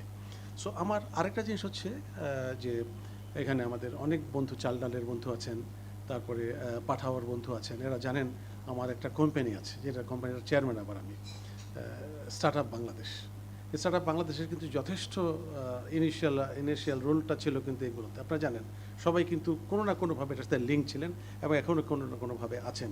তো এটাকেও আমরা রিভিজিট করছি, এটাকে আরও অগমেন্ট, যেমন ফান্ড অফ ফান্ড একটা কনসেপ্ট আছে, এটা আপনারা সবাই জানেন, যারা স্টার্ট আপ নিয়ে কাজ করছেন তারা সবাই জানেন। ফান্ড অফ ফান্ডের যে কনসেপ্টটা, এই কনসেপ্টটার সাথে অনেকে একমত পোষণ করেছে, ওয়ার্ল্ড ব্যাংক একমত পোষণ করেছে, জাপান জায়গা একমত পোষণ করেছে। এটাকে কিভাবে আমরা এটাকে অগমেন্ট করে আমরা স্টার্ট আপদেরকে আরও কাজে লাগাতে পারি। আপনারা শুনে খুশি হবেন যে আইসিটি মাস্টার প্ল্যানটা যেটা ছিল এটাকে রিশেপ করা হচ্ছে। অ্যাগেইন জাইকা ফান্ডিং করছে। আমি 2 দিন আগে আমরা জাইকা জাপানিজ অ্যাম্বাসাডার এবং জাইকার প্রধান আমার অফিসে ছিলেন, ওই জায়গায় বিসিসিতে একটা প্রোগ্রাম ছিল, আমরা একটা বিটপসি একটা অ্যাক্টিভিটিস উদ্বোধন করেছি, আপনারা দেখেছেন অনেকে। তো ওখানে আমি হাইলাইট করেছিলাম এবং জাপানিজ অ্যাম্বাসাডার বলছে যে if need be will extend our support more concerning the ICT master plan. এটা একদল কনসালটেন্ট কাজ করছে এবং আমরা 31 ডিসেম্বর একটা টাইমলাইন ধরে দিয়েছি। এই আইসিটি মাস্টার প্ল্যানের মধ্যে কিন্তু আমাদের আজকের এই কথাবার্তাগুলো কিন্তু সব ইনকর্পোরেট করা আছে। আমি দায়িত্ব নিয়েই বলছি কথাটা, যে আপনারা যে কথাগুলো বলছেন, যে জায়গায় এনগেজমেন্ট আমরা যাদেরকে এনগেজ করা দরকার, ইয়থ অ্যান্ড উইমেনকে এনগেজ করা, সেই জায়গাগুলো আছে। আরেকটি কথা হচ্ছে ইনফর্মালকে ফর্মালাইজ করা। আমি মাসরুর ভাইয়ের সাথে একমত। আসলে এই জিনিসগুলোকে আসলে, যদিও আমি জানি যে লিগ্যাল ইম্পেরিমেন্ট যেগুলো আছে এগুলোকে অ্যাড্রেস করার চেষ্টা আমরা করছি, কিন্তু অ্যাট দ্য সেম টাইম আমরা এটাকে একটু স্থিতাবস্থায় থাকতে দেওয়া বোধহয় ভালো। মানে এটার রিজনটা তো আপনারা বোঝেন, যে ইনফর্মালি যখন একজন কাজ করছে তাকে ফর্মালাইজ করলে they will have to be in the grip, একটা কেজের মধ্যে কিন্তু চলে যাবে। যেটা হয়তো উনি বলেছেন সিঙ্গাপুরে যে জিনিসটা 3 বছর ট্যাক্স অথরিটির কোনো কথাবার্তাই নাই। আপনারা যে সিঙ্গাপুরে একটা সিন পাস আছে আপনারা সবাই জানেন। আমি কিছুদিন আগে কায়রোতে ডিপিআই কনফারেন্সে ছিলাম, সিঙ্গাপুরের গভর্নমেন্ট একজন অফিসারের সাথে কথা বলে আমি খুব অবাক হয়েছি। যদিও খুব ছোট্ট দেশ, লোক সংখ্যা কম, তাদের এই কাজগুলো করে ফেলানো সম্ভব। এই সিন পাস দিয়ে, যখন সিন পাসটা তার সব কিছুর জন্য নিয়ামক, কিন্তু যখন একজন লোক মানে একটা স্টার্ট আপকে তাকে কিন্তু একটা এক্সেমশন দেওয়া হচ্ছে, সিন পাস থাকলেও সিন পাস কিন্তু তাকে বাধ্য করবে না ট্যাক্স গ্রিপের মধ্যে যাওয়ার জন্য ওই একটা সময় পর্যন্ত। তার মানে হচ্ছে তাকে দাঁড়ানোর সুযোগ দেওয়া হচ্ছে। হাঁটি হাঁটি পা করে সে যখন দাঁড়াবে, অটোমেটিক্যালি তিনি যাচ্ছেন ওই জায়গায়। ঠিক আছে, আমাদের সুযোগ্য সহকর্মী জাহিদি একটু আগে যে বললো যে আমি একসময় একটা এতে কাজ করতাম, ওই জায়গায় কাজ করার পরে I had a card, I had a number. যেমন আপনি if you cross the border you will be finding ওখানে আছে, এটা পেন আছে না, পেন আছে, তারপর আধার কার্ড আছে, এই জিনিসগুলো, পার্মানেন্ট অ্যাকাউন্ট নাম্বার একটা আছে, পিএন যেটাকে বলে, আর আরেকটা হচ্ছে আধার কার্ড। এগুলো দিয়ে কিন্তু আপনাকে একটা গ্রিপের মধ্যে আনা হয়েছে, কিন্তু তারপরে ওই গ্রিপটা থাকলেও কিন্তু একটা ফ্লেক্সিবিলিটি আছে। যেটা আমি কেন বললাম যে ইনফর্মালকে কিছুদিন অন্তত পক্ষে আমরা এই স্থিতাবস্থায় থাকতে দিই, লেটস মুভ।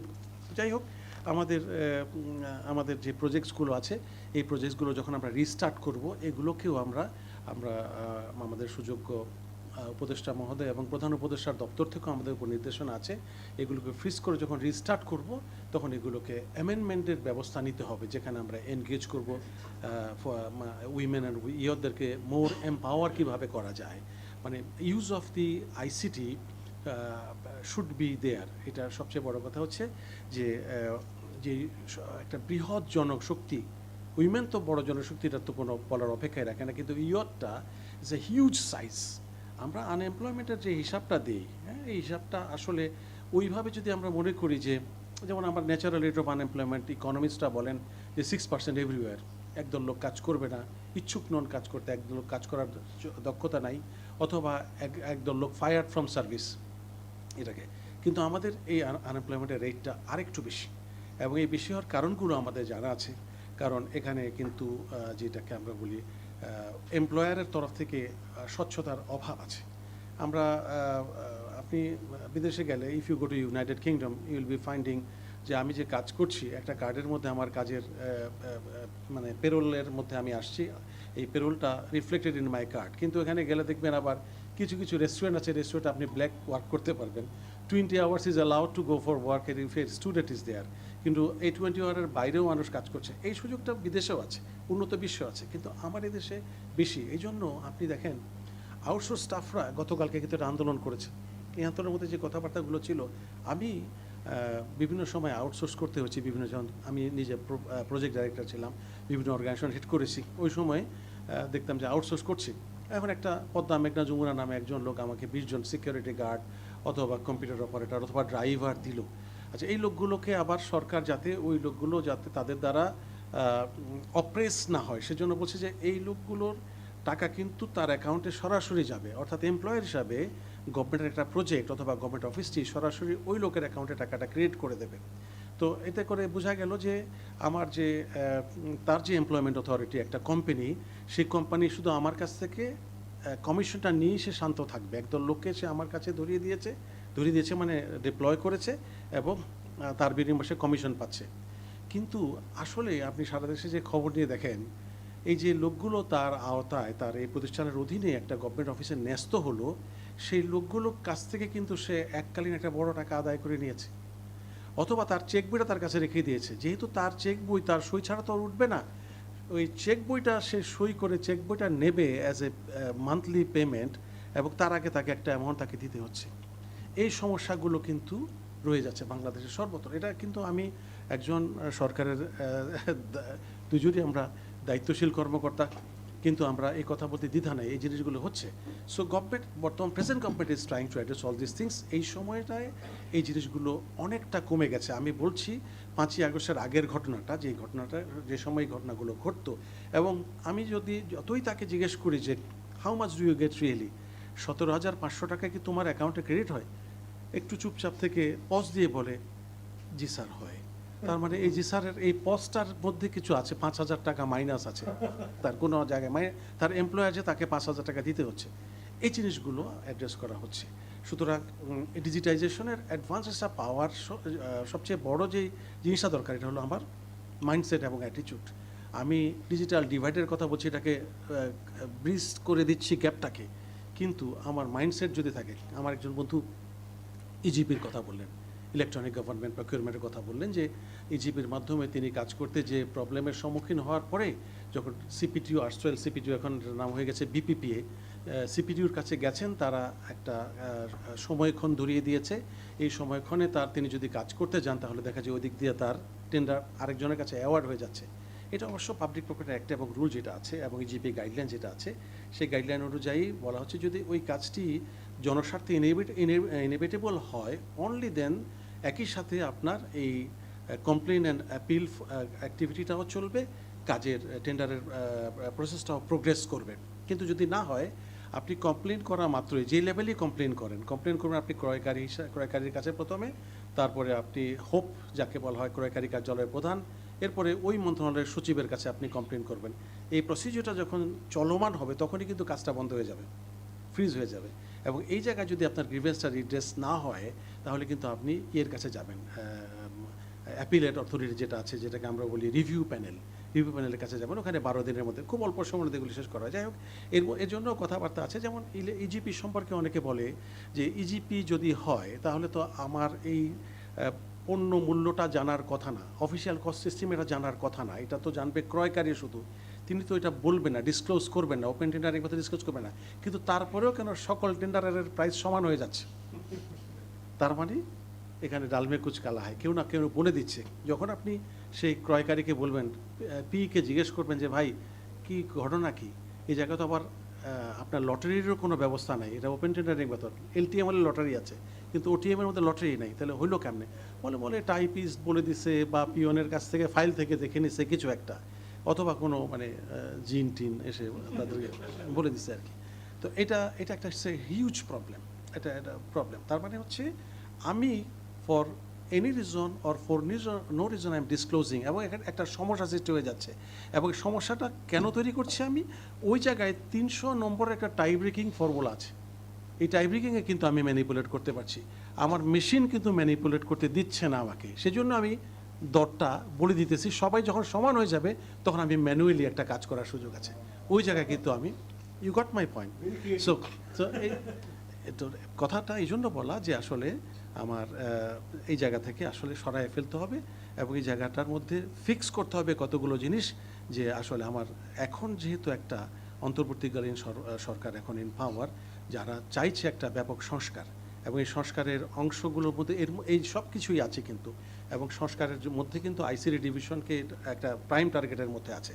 সুতরাং আমি দায়িত্ব নিয়ে আপনাদেরকে সকলকে কথা দিতে পারি যে যে বিষয়গুলো আলোচিত হলো, I took a huge note, আমি কিন্তু পয়েন্ট বাই পয়েন্ট রেসপন্স করি নাই। আমাকে এখান থেকে যে নোটবুকটা দেওয়া হয়েছে তার আমার মনে হয় 1/3 ফিল আপ হয়ে গেছে আপনাদের পয়েন্টগুলো লেখা, এবং I was enjoying all the points. Maybe some points আমার ডুপ্লিকেশন হচ্ছে, কিন্তু তারপর আমি লিখেছি সবাই, এই কারণে লিখেছি যে যেই পদে বসে আছি সেই পদে বসে আসলে কিছু করা সম্ভব।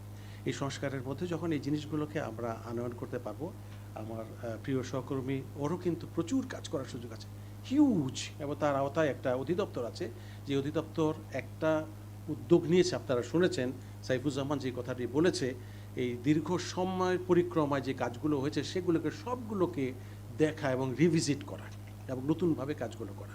আমরাও আইসিডি ডিভিশন থেকে আশা করছি ইনশাআল্লাহ আপনাদের সকলের সহযোগিতায়, স্পেশালি আমাদের মিডিয়া এখন এত ওপেন, এমনভাবে কথা বলার সুযোগ আছে, এখানে কোনো সেলফ সেন্সরশিপ নাই, আপনি ইচ্ছা করে অনেক কথা বলতে পারবেন। আমরা এই যে কথাগুলো আগে বলতে পারতাম না, আমরা বলি যে আমার এখানে আছে কিন্তু এই জায়গাতে বেরোচ্ছে না, কেন বেরোচ্ছে না জানি না, কিন্তু এখন আপনি বের করতে পারবেন। টাইম অ্যান্ড অ্যাগেইন আমরা বলছি you are most welcome to my office, সকলের জন্য উন্মুক্ত থাকবে এটা, over phone, text message, email, অথবা সশরীরে হাজির হয়ে আপনাদের কথা কনসার্নগুলো বলবেন, এগুলো আমরা নোট করছি। এবং যে ফ্রিজ করে দেওয়া প্রজেক্টসগুলো যেগুলো আছে এগুলো টাকা বের করে নিয়ে এসে আমরা নতুন অ্যাক্টিভিটিসগুলো নেওয়ার চেষ্টা করছি। এবং ওয়ার্ল্ড ব্যাংক আমাদের সাথে নীতিগতভাবে সম্মত হয়েছে যে আমরা নতুন যে অ্যাক্টিভিটিসগুলোতে যাব, নতুনভাবে আমরা কিন্তু ঋণ গ্রহণ করব না, আমরা বলেছি এখান থেকে টাকা বের করে নিয়ে আসতেছি। এবং এই আপনারা শুনে অবাক হবেন যে পরিমাণ টাকা বের করা হচ্ছে, এই টাকা দিয়ে কিন্তু অনেক অ্যাক্টিভিটিস নেওয়া সম্ভব। এবং আসলে প্রাইভেট সেক্টরকে ফুল ফ্লেজে, যেমন ধরেন বাংলাদেশের সকল ইয়তের হাতে কিন্তু একটা করে ল্যাপটপ দেওয়া হয়তো সরকারের সম্ভব হবে না, কিন্তু সরকার তো আসলে এইডিং একটা কি, আমরা aid to the youths, aid to the women's, তারা তো আসলে কিছু চায় না, একটা গার্জিয়ানশিপ চায়। গার্জিয়ানশিপ নিয়ে আমরা আপনাদেরকে পথ দেখাবো। তবে এই পথ দেখানোর জন্য যে আপনার পথ পরিক্রমাটি আছে, এটা যাতে মসৃণ হয়, এটা যাতে বন্ধুর না হয়, এই জন্য আমরা বসেছি। এবং ইনশাআল্লাহ আপনাদেরকে কথা দিতে পারি এই পথটাকে মসৃণ করার জন্য আর যা যা করার দরকার সবই ইনশাআল্লাহ আইসিডি ডিভিশনের তরফ থেকে করা হবে, এই আশাবাদ ব্যক্ত করছি, এই কথা দিচ্ছি। এবং আপনাদের সকলকে আন্তরিকভাবে ধন্যবাদ জানিয়ে চমৎকার একটি আয়োজনের জন্য আমাদের বণিক বার্তা এবং সিপিডিকে ধন্যবাদ জানিয়ে আমি আমার বক্তব্য শেষ করছি। ধন্যবাদ সবাইকে, আসসালামু আলাইকুম। জি, ধন্যবাদ মাননীয় সচিব শ্রী শাহিদা চৌধুরী এবং মোহাম্মদ রেজাউল মাকসুদ জাহিদি। দীর্ঘ সময় ধরে শোনা, নোট নেওয়া, উনি যে প্রতিশ্রুতি দিলেন যে নতুন যে পলিসি ফর্মুলেশন হচ্ছে বা নতুন অনেক কাজ হচ্ছে, এখান থেকে উনি অনেক ইনপুট নিয়েছেন। এবং বিশেষ করে সবাইকে ধন্যবাদ জানাই যে আপনারা এসছেন এবং বাংলাদেশের খুব গুরুত্বপূর্ণ এন্টারপ্রেনাররা, মানে আইকনিক এন্টারপ্রেনার যারা এখানে আছেন, পাঠাও, ফাইম ভাই, বিডি জবস, শপাপ বা চাল ডাল, সারা দুনিয়াতে অনেকে এদের নাম জানে, তারা যে সময় করে এসছেন, কিছু কথা বলেছেন, বিশেষভাবে ধন্যবাদ জানায় ঢাকা চেম্বার অফ কমার্সের সাবেক সভাপতি ফয়সাল ভাই, উম্মে ফাতিমা, বা যারা ইয়াং যে যারা এসছেন, উমামা ফাতিমা, সরি, বা ফাইরুজ, মুবাশশেরা, আপনাদের সবাইকে ধন্যবাদ আসার জন্য এবং কন্ট্রিবিউট করার জন্য বণিক বার্তা এবং সেন্টার ফর পলিসি ডায়ালগের পক্ষ থেকে। ধন্যবাদ সবাইকে।